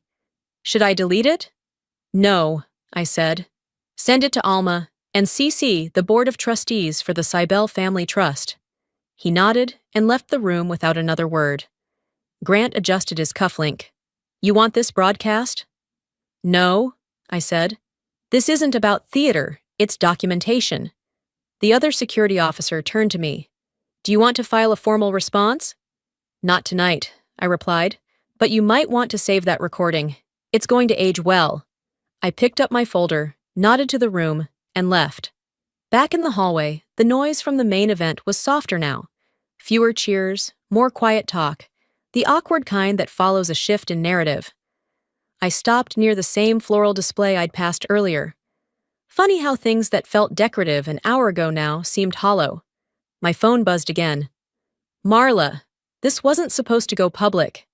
I stared at the screen for a full beat, then typed slowly, "Then you shouldn't have spoken." I hovered my thumb over the send button, then paused, and locked the screen. Not everything needed a reply. Some things echoed louder when left unanswered. I returned to the ballroom, not to reclaim a seat, not to join a table, but to walk through a space that had once ignored me and let it feel my absence now. I didn't need to shout, I just had to stop whispering. The hum of the ballroom faded behind me as I stepped into the cool night air. The sky over Chicago was clear, dark velvet with a hint of wind, the kind that tugs at your sleeves and reminds you to move forward. I didn't rush. There was no need. A black SUV was already waiting out front. I slid into the back seat and gave the driver a quiet nod. As he pulled away from the curb, I looked down at my phone, still dark. No new messages, no apologies, just a single unread text from Alma. Delivered. Signed by all four. You're clear to proceed. I exhaled, not out of relief, but resolution. By the time we reached my building, the lobby was empty, save for the night doorman. He rose slightly from his stool, nodded, then sat back down like he understood this wasn't a night to make small talk. I took the elevator up in silence. In my apartment, the city lights stretched out beyond the windows, like something earned. I placed my clutch on the console, took off my shoes, and stood for a moment on the hardwood floor, letting everything settle, not the noise from the gala, but the quiet that follows when nothing else needs to be said. I poured myself a glass of water, carried it to my desk, and opened the leather folder waiting there. Inside were 9 sealed envelopes, each addressed by hand, already delivered before I left for the gala. 1 to the Board of Trustees, 1 to the event's legal team, 1 each to Wallace and Odessa. Each one contained the same contents: a formal cease and desist letter, a notification of trademark retraction, and a written notice stating that the Clarity Foundation name was no longer to be affiliated, explicitly or implied, with the Seibel family brand. No press releases, no media theatrics, just paper with weight. Some things don't require a stage. They only need a signature, and I had signed them all. Back at the gala, I imagined Marla standing with a half-empty flute of champagne, scrolling through her messages, trying to find the angle. I imagined Odessa still trying to soften the optics, still using phrases like misunderstanding and family dynamics. And Wallace? Probably already speaking with the family's legal counsel, trying to figure out how much control they really had left. The answer was simple: none. At 8:55 p.m., Alma had hand-delivered the envelopes. At 9:02, my inbox confirmed delivery. By 9:10, I was no longer the one being spoken over. They could keep the name. I kept the legacy. And they would learn, slowly, painfully, that those two were never the same. I closed the folder, set it back on the shelf, and returned to my kitchen to clean the glass. This wasn't about winning. This was about clarity. 10 minutes later, I stepped back outside and ordered an Uber.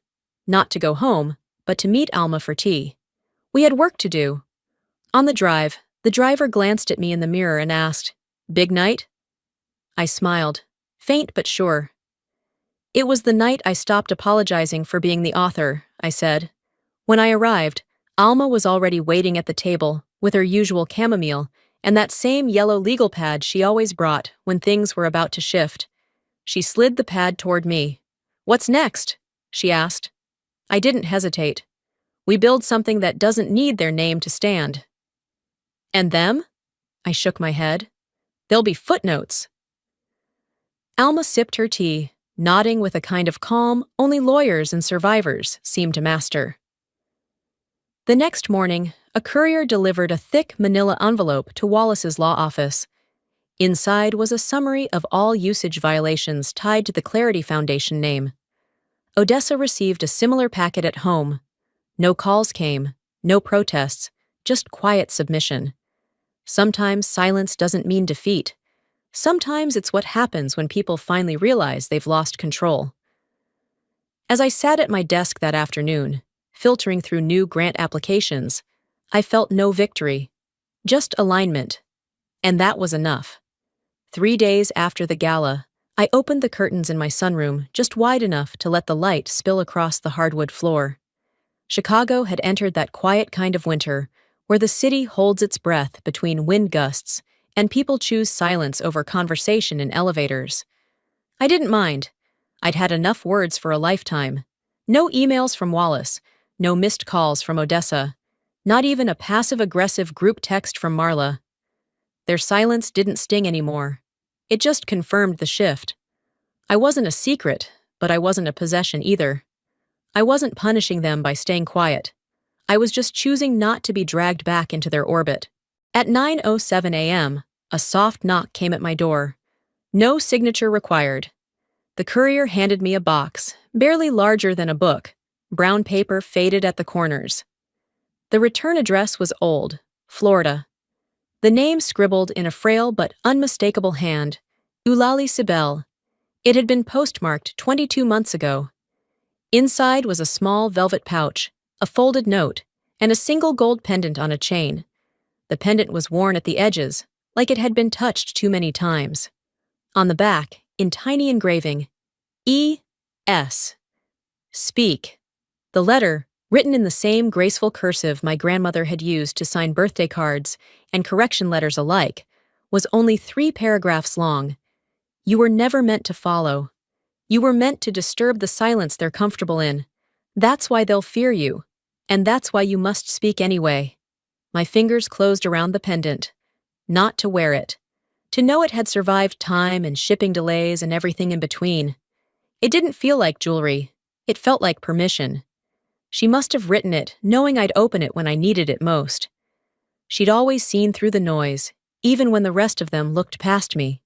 Eulalie had told me once, back when I was still too small to fight back, they'll mistake your stillness for softness. Let them. But never let them mistake it for surrender. That day, I didn't go online. I didn't answer any messages.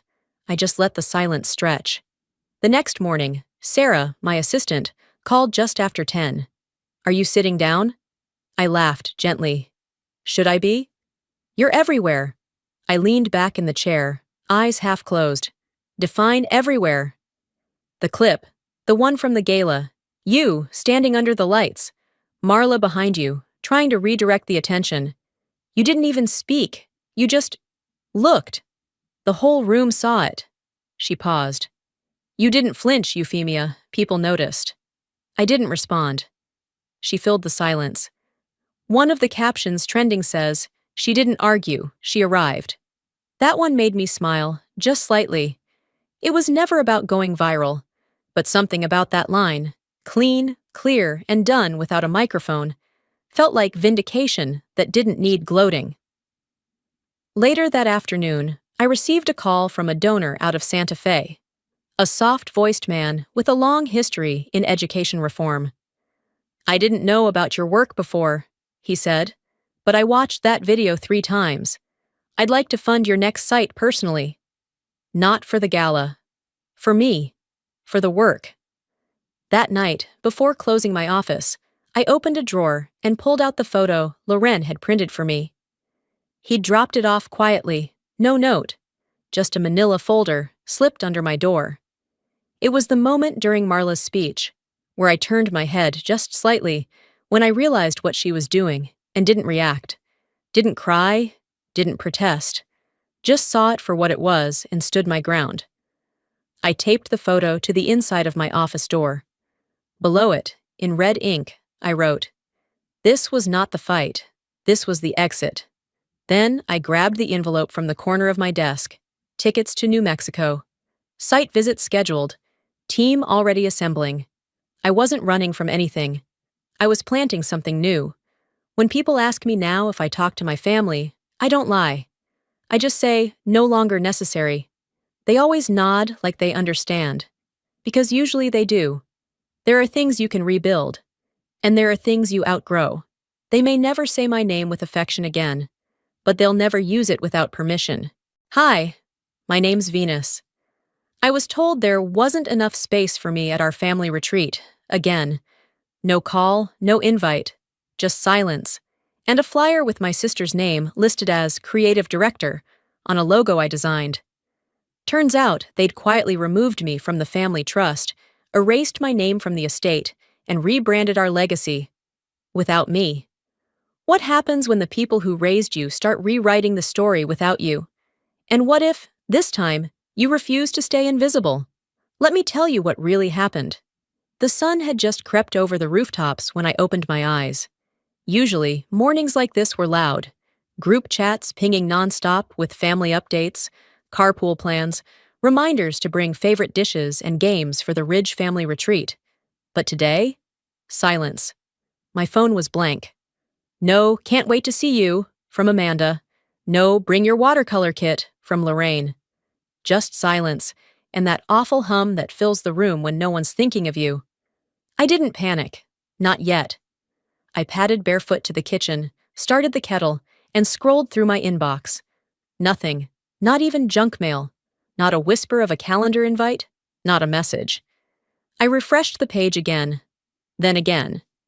Finally, one email popped up in bold. Retreat info. I clicked it faster than I'd like to admit. It was from Mom. The body of the email read, "We've decided to keep this year's gathering intimate. Just the core family. We figured you'd appreciate the quiet. Love, Mom." I stared at the screen. The words blurred. Not because I was crying, but because I couldn't believe how casual she made it sound, like doing me a favor by cutting me out. I didn't hit reply. I didn't throw the mug across the room like I wanted to. I just sat there, kettle shrieking behind me, and let the water burn off on its own. Around noon, a cousin of mine, Tasha, sent me a DM on Instagram. Casual, like she didn't know what was happening. "Hey, your mom told Aunt Sharon you were taking a mental break. Didn't want the noise. Hope you're okay." Excuse me? That's when it hit me. They hadn't just excluded me. They'd rewritten the narrative so they wouldn't look bad. I wasn't the victim. I was unstable. I wasn't left out. I had opted out. Like they were doing me a kindness. That word, mental break, clung to the inside of my ribs like a splinter. I never said anything like that. No one asked me. No one even hinted at an invitation. I closed my phone and walked to the back room of my apartment. My studio. It wasn't fancy, just shelves stacked with paints and markers and 3 half-used sketchbooks, but it was mine. I pulled out one from the bottom shelf, the old one I used back when I was still in school. Flipping through it was like touching another life. There it was, a sketch of the Ridge Lake cabin from the summer I was 17. The porch railing I helped repaint, the rowboat Grandpa taught me to steer. None of it had changed, except me. I remembered one summer, maybe 3 years ago, they told me there was no room for a single adult, that all the cabins were full. The following week, I saw photos online. Aunts, uncles, even second cousins from New Jersey. Someone's college roommate had come, but apparently no room for me. Another year, I asked what time the shuttle left. They said they must have forgotten to book my flight. Said it like they'd misplaced a dinner fork. Just an oversight. And again, photos went up, smiling faces on the dock, kids running down the hill I used to paint from. There was always an excuse, always a logistical issue that somehow only applied to me. One time over dinner, my father leaned back and laughed, wine glass in hand. He looked right at me and said, "She's too sensitive for the real world. Let her paint." The room roared, even Lorraine. I smiled like it didn't land, but it did. It still does. I didn't cry that night either. I didn't scream, but that was the first time I felt something start to settle inside me, like a line being drawn, quiet and sharp. Now, years later, reading that email, seeing my own family sell me the same lie in a new wrapper, it didn't shock me, but it broke something final. I closed the sketchbook, pushed my chair back, and walked to the hall closet. I pulled out a small duffel, not a suitcase, just enough room for a few clothes, my tablet, charger, and one pair of decent shoes. No makeup bag, no jewelry, just enough to disappear for a day or two, maybe. Then I opened my laptop and began drafting an email, not to them, to myself. Subject line, "This ends here, no body text, just those words." I saved it as a draft, then deleted it from my sent folder. I didn't need them to see it. I just needed to mean it. As evening rolled in and the golden light crept across my apartment walls, I stood at the window looking out over the Denver skyline. Somewhere across the lake in Granby, they were setting up for another small, intimate gathering, probably stringing up lights and picking out wine, probably not even mentioning my name. But I wasn't going to let that be the story this year. I turned off the light, picked up my sketchbook again, and flipped to the back. A blank page. Clean. Room for something new. I didn't sleep well the night after I packed my bag. Even after shutting my laptop and pushing my phone face down on the counter, my thoughts kept humming, circling the same ache like a bruise I couldn't stop pressing. By the time the sun dipped below the skyline the following evening, I'd barely left the apartment. I kept pacing, between the kitchen and the window, back to the table, where my sketchbook still lay open to a blank page. Still no plan. Just that stubborn knot in my chest that said, "Not this year." Around 9, I made tea I didn't drink and took it out onto the balcony. The night was warm but quiet, the kind that usually calms me down. But not that night. That night, I did what I shouldn't have done. I opened Instagram. It started like it always does, tapping through random stories, mostly friends from college, ads for ceramic paint sets, photos of dogs and bandanas. Then I saw it, a grainy photo from my cousin Hannah's feed. It was a picture of the welcome table at the Ridge Family Retreat. A laminated sign stood front and center. Annual Ridge Family Retreat. Confirmed attendees, 97. I blinked. 97. Not 20. Not just the core family, like Mom's email had claimed. I tapped to pause the story and zoomed in. The image was blurry, but the names were real. There was Lorraine, of course, and Amanda, all their spouses. Even Great-Uncle Howard, who lives 3 states away and hasn't remembered my name since 2004. And right there, just under special guests, Silas Cray. Silas. My stomach dropped. The same man my parents had forbidden me to see after college. "He's not Ridge material," Dad had said, whatever that meant.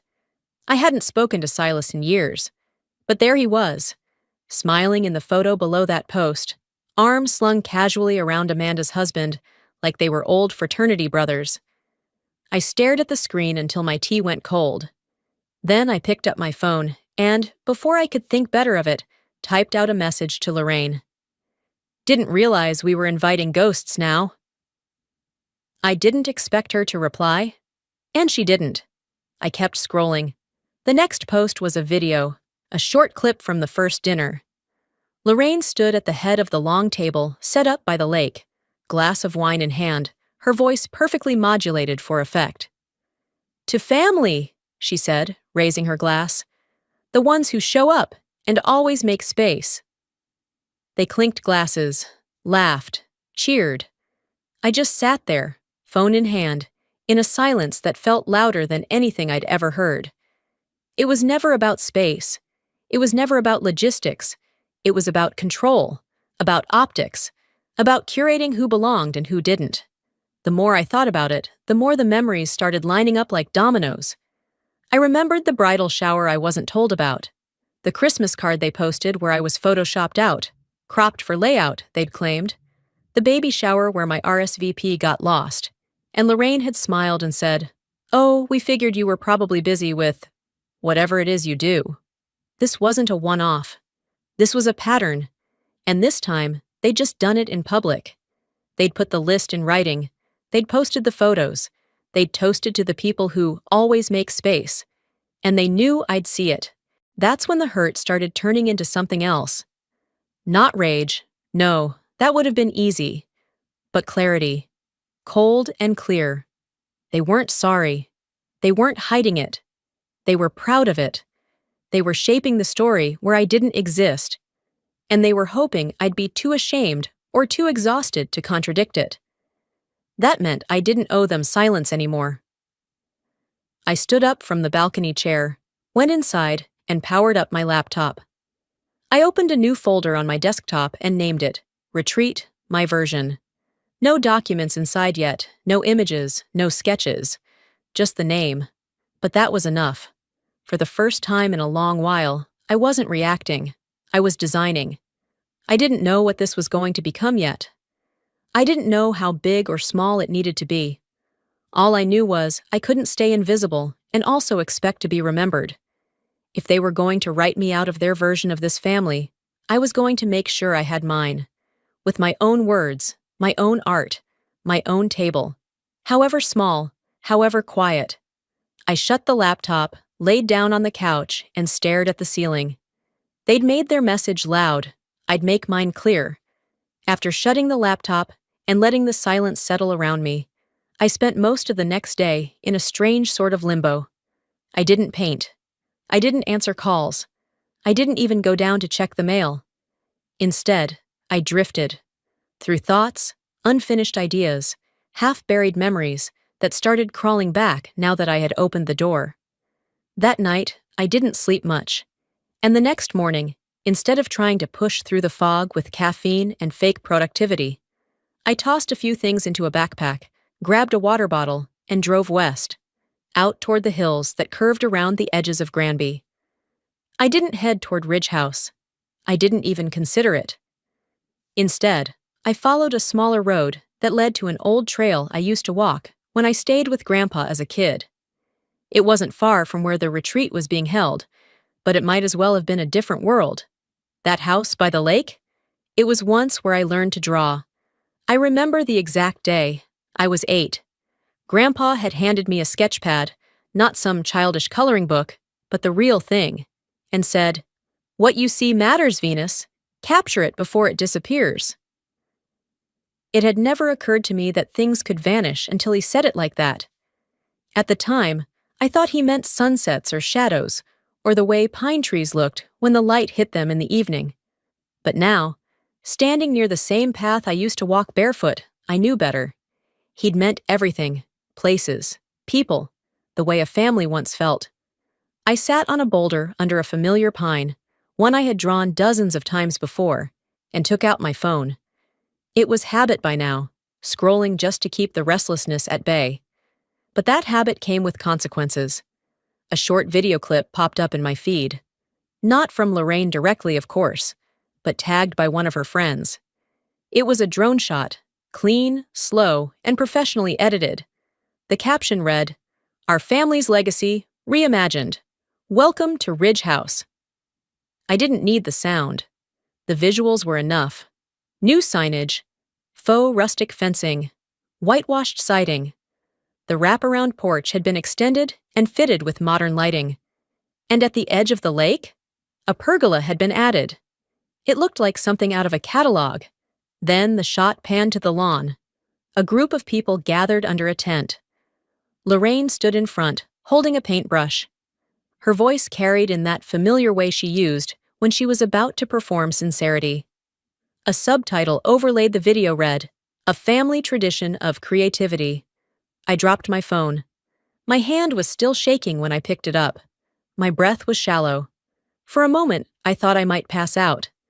That place, our place, had been made over like a backdrop for a brand partnership. It didn't even look like the home I remembered. And now it was being used as the symbol of legacy, led by the same sister who made sure I had no seat at the table. I didn't hesitate. I tapped Lorraine's name and hit call. She picked up on the second ring. "Wow," I said without a hello. "That video looks great. Ridge House? That what we're calling it now?" She didn't pause. "It's not just me, Venus. Everyone agreed it needed a refresh." "You mean everyone you let in the door?" A quiet beat. I took a breath. "Why didn't you just tell me you didn't want me there? I'm not stupid, Lorraine." Her tone dropped, flat and polished. "Because that's not how this works. We choose what energy we invite. You're complicated." There it was. Polite cruelty. The kind that makes you question whether you've imagined the knife being twisted. Before I could respond, she hung up. I didn't scream, didn't call her back. I just sat there, thumb resting on the screen, realizing the weight of what had just been said. Complicated. That word was their favorite lately. A tidy label for people who refused to play along, who remembered things others preferred to forget, who didn't smile through humiliation or disappear quietly. By late afternoon, I was still in the same spot, trying to steady myself when I stood and began to walk. I followed the trail up a slope that ended near the ridge above the lake. There, just barely in view through a line of trees, was Ridge House. From this distance, it looked serene, picturesque, the kind of place tourists would book for authentic lake experiences. But to me, it looked hollow, like a memory that had been edited so heavily it no longer resembled the truth. I found the old pine tree I used to draw from. I sat down at its base, let my fingers rest in the dirt. The view used to be wide open here. Now it was lined with fences. New no trespassing signs were posted. Even the lake, something I once believed belonged to all of us, felt like it had been privatized. I took out my phone again, not to scroll, this time to speak. I opened the voice memo app and hit record. "This place raised me," I said softly, watching the sun start to dip behind the trees. "But I don't live here anymore. And if no one remembers me in their story, I'll make sure I don't forget myself." I didn't know who the message was for yet, but I knew I needed it. As I hiked back to the car, my phone buzzed. An unknown number. I let it go to voicemail, assuming it was spam. But then a text came through. "Check your email. You should know what they've really done." Back in the driver's seat, heart thumping low and slow, I opened my inbox. There it was. No subject. One attachment. A PDF. Legal letterhead. The PDF loaded slowly. My Canyon cell signal was weak, and I hadn't joined Wi-Fi yet. When the page finally opened, my chest tightened. I hadn't expected to see my own handwriting. There it was. A beautifully styled event flyer for the Ridge Retreat, framed with watercolor florals. Beneath it, an itinerary, speaker list, and a color-coordinated menu. And right in the center, my logo. Not something similar. Not a knockoff. Mine. Every detail matched the original design I'd created 5 years ago, a personal branding school project. I'd redesigned the Ridge Retreat identity just for fun, as a tribute to something that used to matter to me. I never published it. I'd only shared it with Lorraine. She'd asked to see it, for reference, to pitch to Dad. Now, there it was, stripped of my name. Under the logo, Creative Director, Lorraine Duval.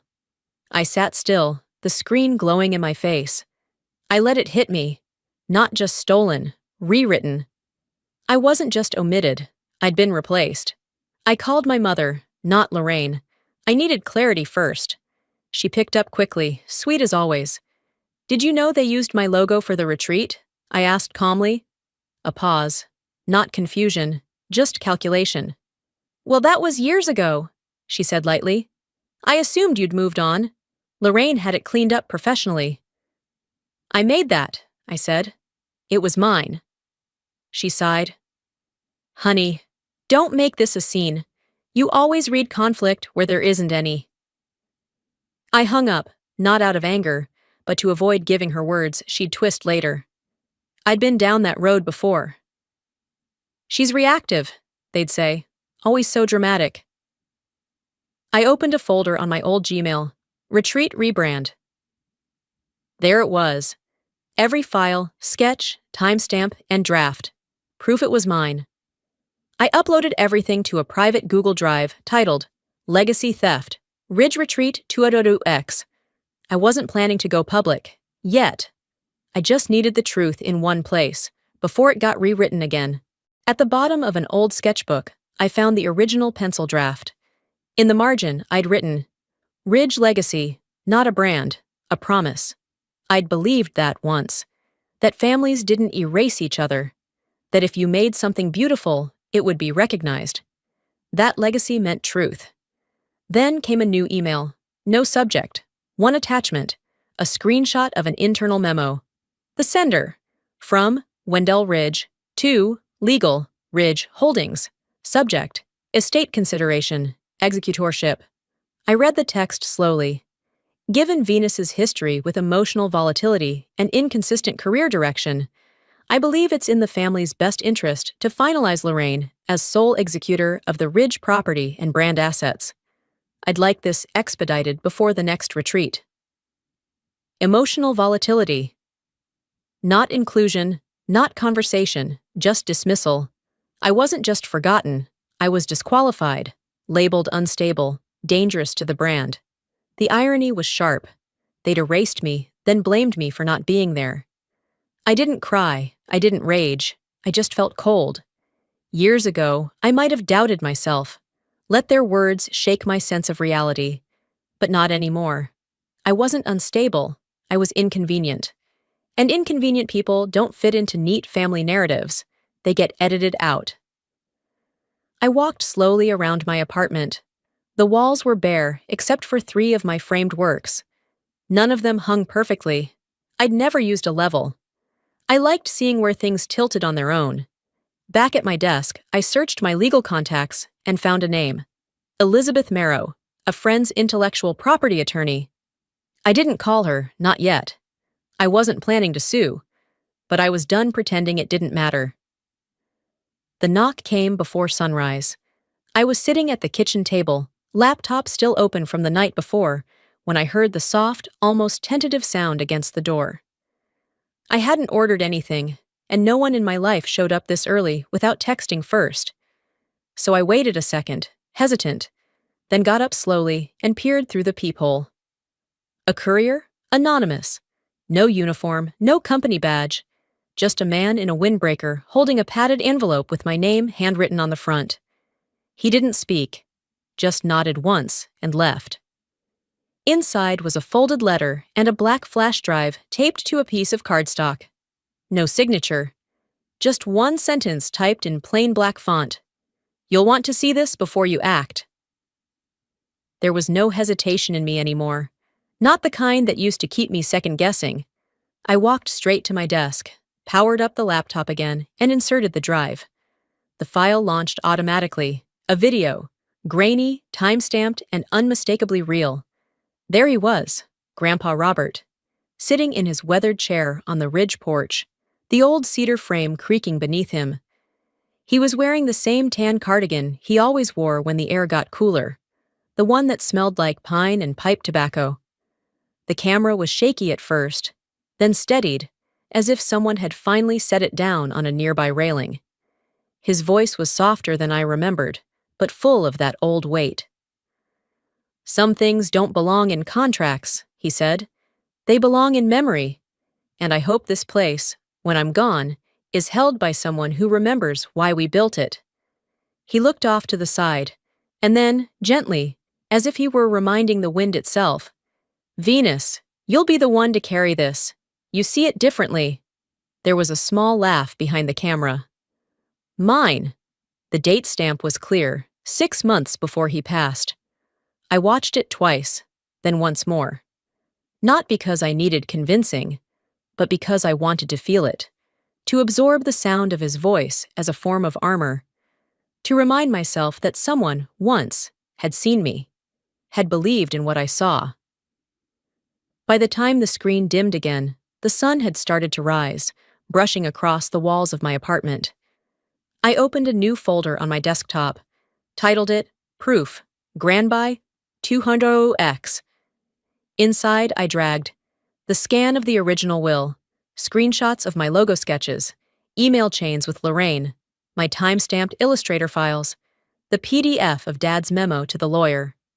And now, this video. I sent the folder to Elizabeth Marrow, the IP attorney. I didn't include a request, just a subject line.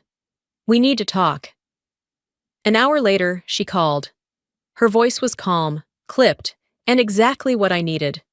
The document you received, the will, it's valid, she said. Fully notarized, never legally rescinded. It's still logged in county records, which means I still have legal ownership? I asked, even though I already knew the answer. At least 1/3, she confirmed, and the moral high ground. They'll have a tough time spinning this without getting messy. I leaned back in my chair. The apartment was quiet again, but this silence didn't feel like erasure. It felt earned. Can we hold off on any formal action? I asked. For now?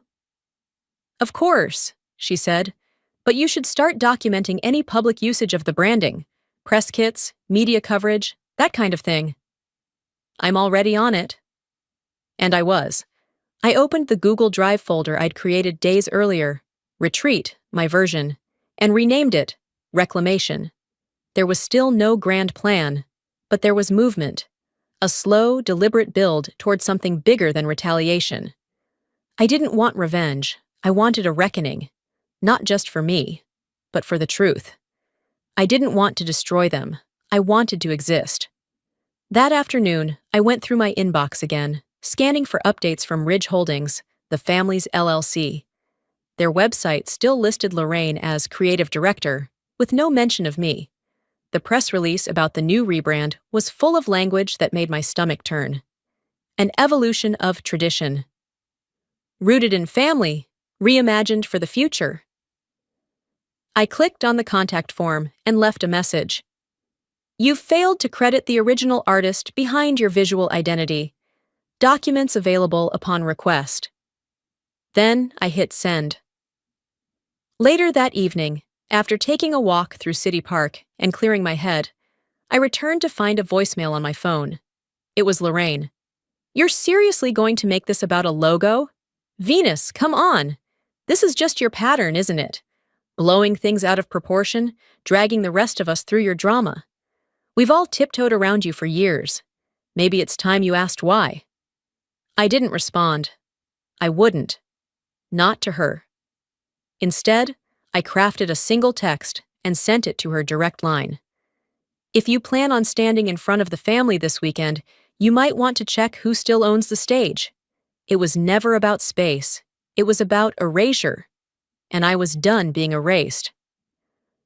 After sending that text to Lorraine, I didn't sit and wait for a response. I opened my laptop, found the folder labeled Reclamation, and exported a short compilation video I'd edited the night before. Silent, less than 2 minutes, and deliberate. Footage of my sketchbook pages, the time-stamped Illustrator files, the scanned will with my name circled. A slow fade-in of Grandpa's video, just the moment he says, Venus, you'll be the one to carry this. Then black screen. I uploaded it to a private Instagram account I'd created the week prior. Legacy rewritten. No hashtags, no commentary, just a caption.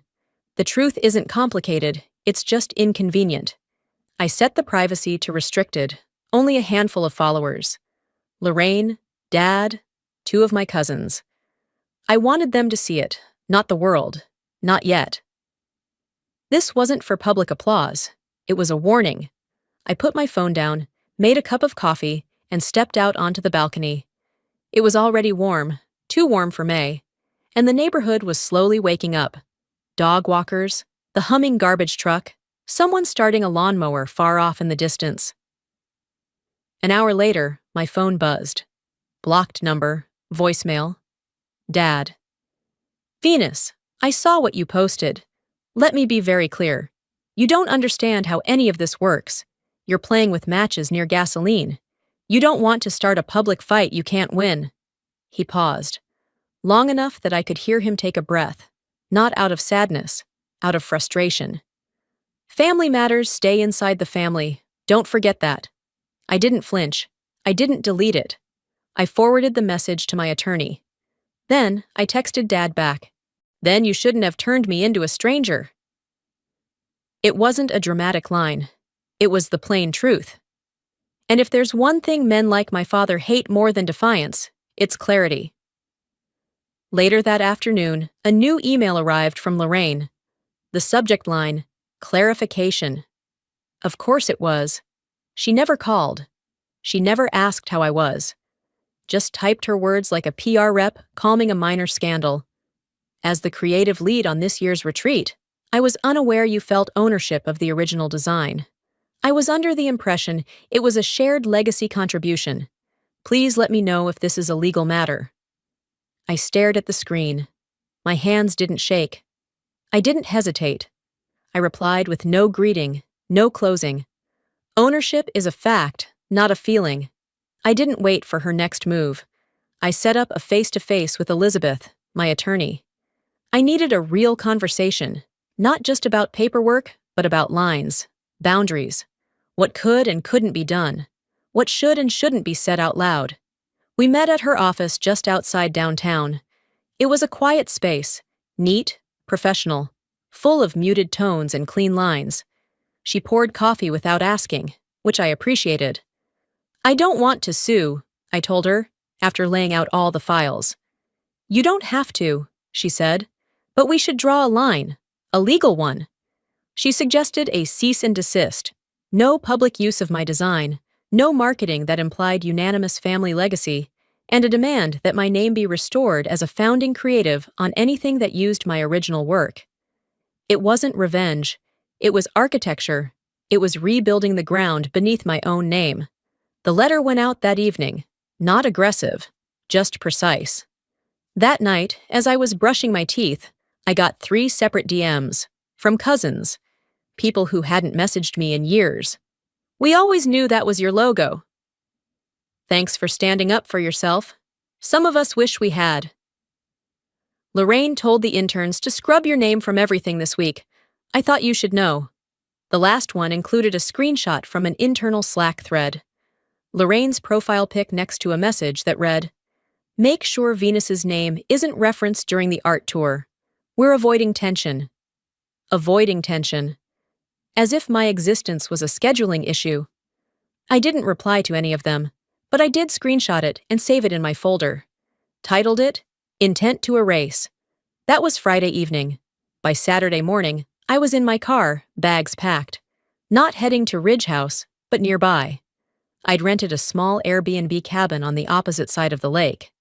Simple, 2-bedroom, screened porch, a view of the water just far enough that I could see the lights from Ridge House across the way, but not the faces. I didn't blast music on the drive. I didn't call anyone.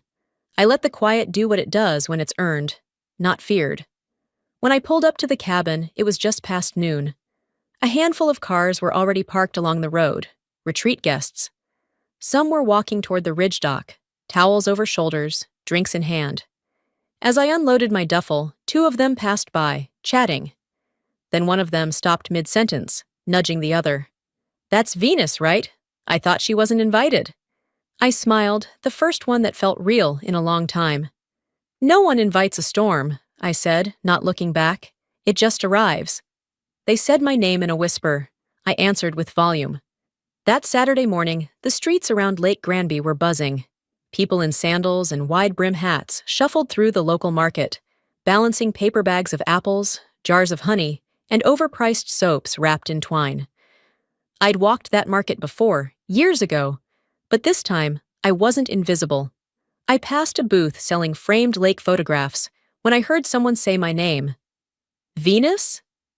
I turned. It was Clara, my cousin's wife. Behind her stood Daniel, one of the new Ridge partners Dad had brought in years ago. Their expressions flickered between recognition and discomfort. "Didn't expect to see you here," Clara said, a tight smile forced onto her face. I didn't flinch. "That makes 2 of us." They didn't ask why I was in town. They didn't invite me to join them.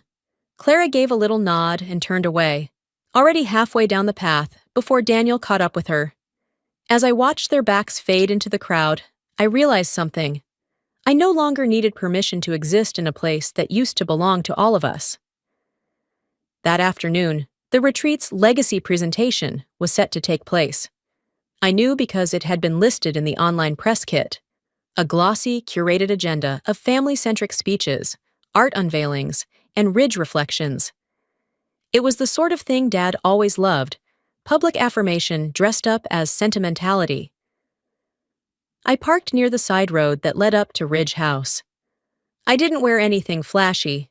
Jeans, neutral blouse, hair tied back. Nothing that could be spun as dramatic or hostile.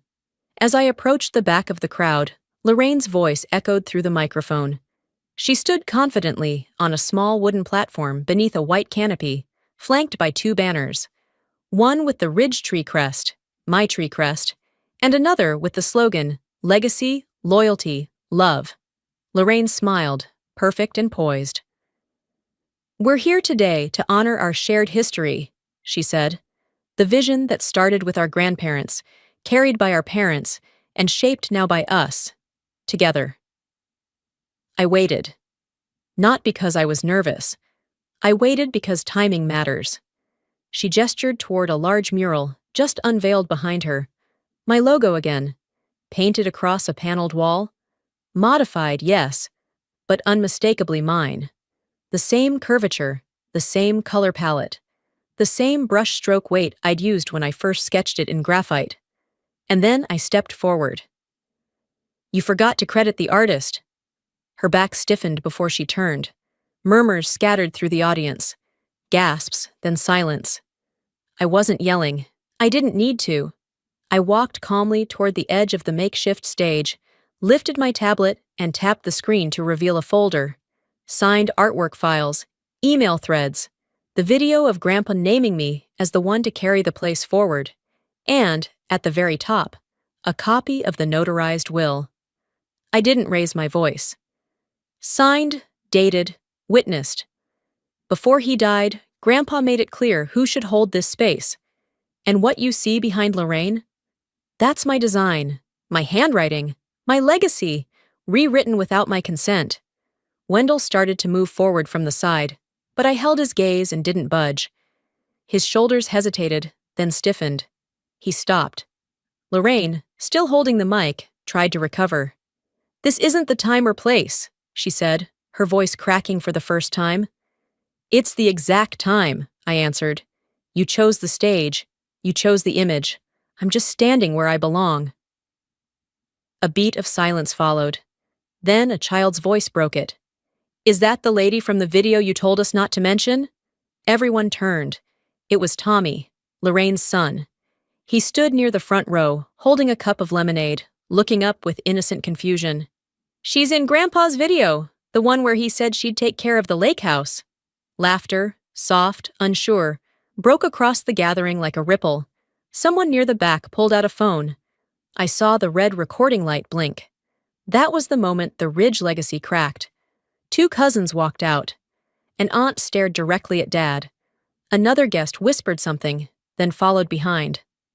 I didn't move. I didn't flinch. I just said, if you want a legacy that matters, start by telling the full story. And then, without looking back, I walked away. By the time I reached my car, the crowd was buzzing with speculation. The whispers I'd once been afraid of were now out loud. As I placed my tablet on the passenger seat and reached for my keys, my phone vibrated. A voicemail. From Dad. I didn't press play right away. I stared at the screen, letting the moment settle. Then I sat in the driver's seat, turned the key to accessory mode, and let the air conditioning hum softly around me. His voice, muffled but clear, played over the speaker. We need to talk, not about damage control, about what I got wrong. I didn't react, not yet, because something had shifted, and I wasn't chasing anything anymore. I didn't go back to the retreat. I didn't need to. The next morning, I let myself sleep in for the first time in weeks. The sun was already high by the time I opened the windows at the cabin. The lake shimmered just beyond the trees, and for a moment, I stood there barefoot, coffee in hand, breathing it all in. No sound of distant speeches, no forced laughter, no passive-aggressive small talk served over quiche. Just quiet. The good kind. There were no messages from Lorraine, not even a follow-up to the text I'd sent. Dad had called again, once, but didn't leave a voicemail this time. That silence spoke louder than anything he could have said. I wasn't surprised. A little after 10, there was a soft knock at the door. I knew who it was before I opened it. Jolene stood there, holding a glass pie dish wrapped in a towel.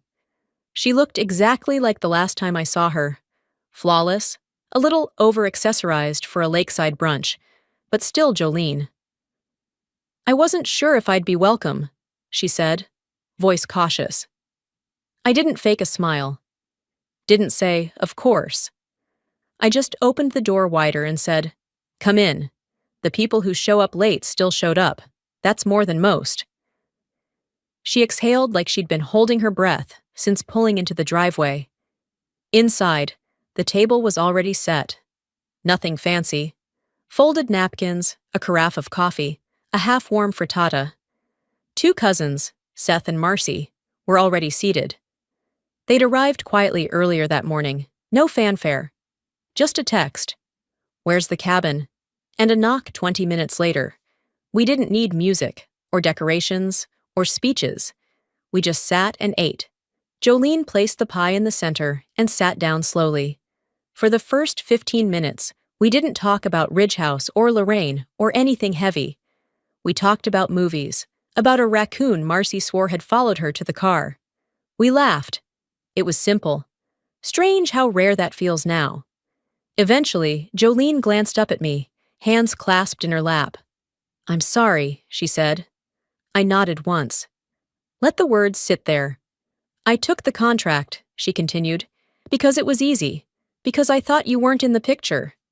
I figured if they weren't including you, maybe it was mutual." "They told you I stepped back," I said. "Not a question." She nodded. "They said you didn't want the responsibility, that you weren't stable enough to handle the pressure of a legacy event." I didn't answer right away. I poured myself another cup of coffee, let the heat of the mug settle in my palms. "You're not the only one," I said finally, "who signed something without reading the fine print." She blinked at that, then gave a small laugh. Not mocking, just knowing. The thing about betrayal isn't always the act, it's who watches it happen and doesn't flinch. Jolene had looked away once, but she'd looked back. That counted for something. After brunch, Marcy helped me wash dishes. Seth offered to sweep the deck. Jolene lingered near the edge of the porch, her arms crossed as she stared out toward the water. "I used to think being near them meant being in the family," she said quietly. "Now I think I just wanted to be close to the center of the story." I didn't offer her comfort. She wasn't asking for it. We both knew how it felt to be on the outside looking in. Only now, I was choosing that view.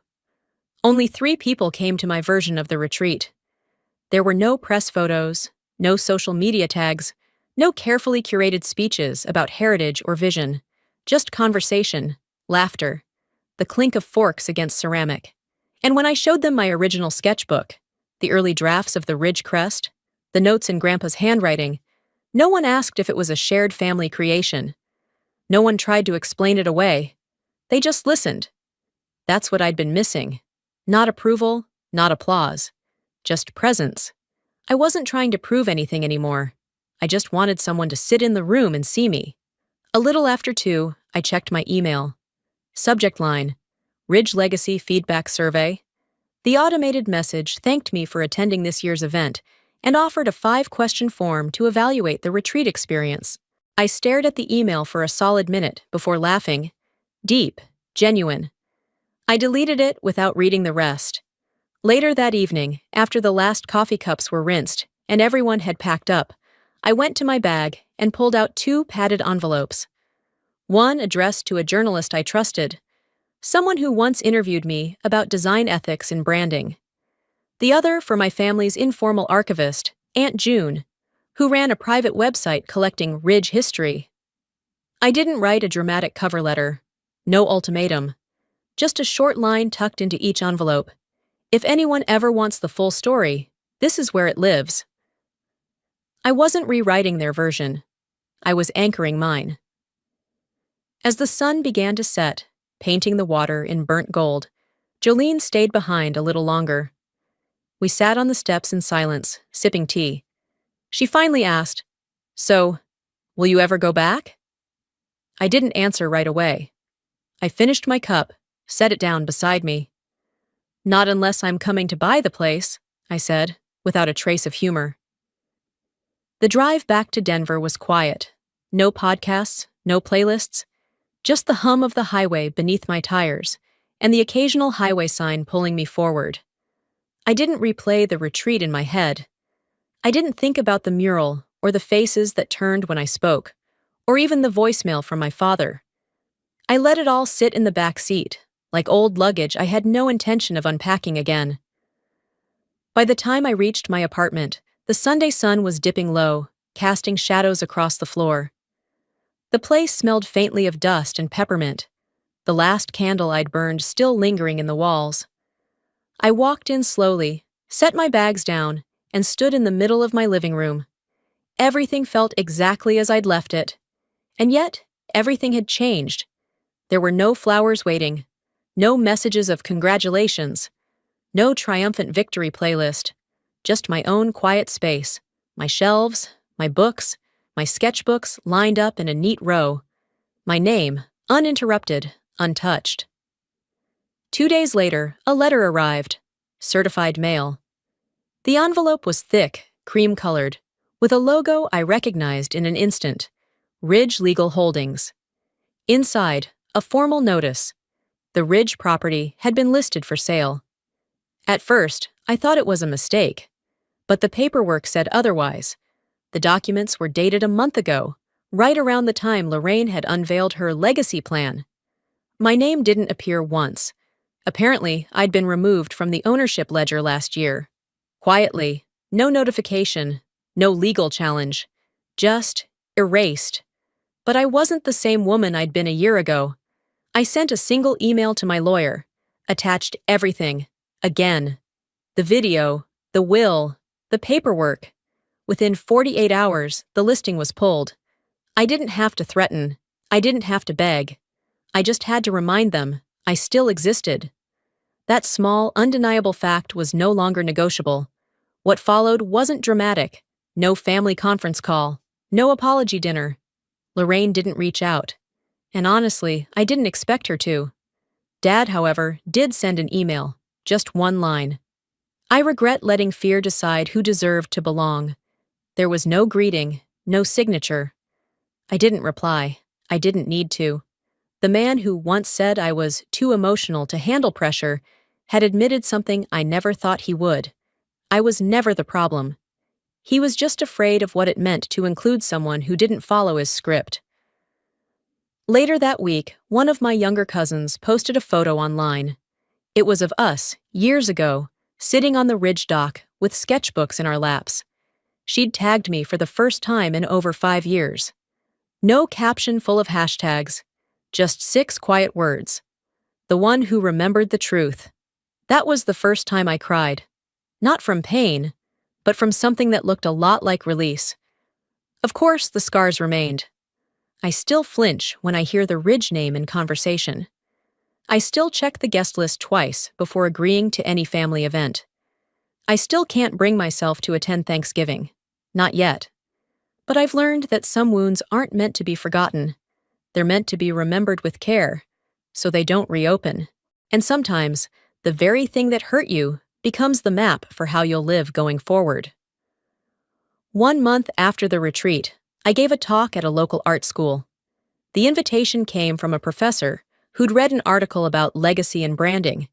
He didn't know the full story, didn't need to. He asked if I'd speak on creative integrity, especially in complicated environments. I stood in front of 30 students, most of them still trying to figure out what kind of artist they wanted to be. I told them about ownership, not just legal, but emotional, the kind that no one else has the right to edit. I didn't name names. I didn't need to. Afterward, a student, young, curly-haired, probably no older than 20, raised her hand and asked gently, "How did you forgive them?" I paused. Then I answered honestly. I didn't. I just stopped waiting for them to change. That answer sat in the room like something sacred. Nobody clapped. But I saw nods. Quiet, slow. The kind that comes from lived experience. Later that week, I passed a storefront near Union Station. A new tourist shop had opened up, selling branded mugs and t-shirts with Granby Strong printed across the front. One shirt caught my eye. It said, "Legacy is earned, not inherited." I smiled. Not a dramatic smile, not a triumphant grin. Just soft. Real. Because some inheritances don't come in deeds or bank accounts. Some walk beside you until you stop asking for them and start becoming them.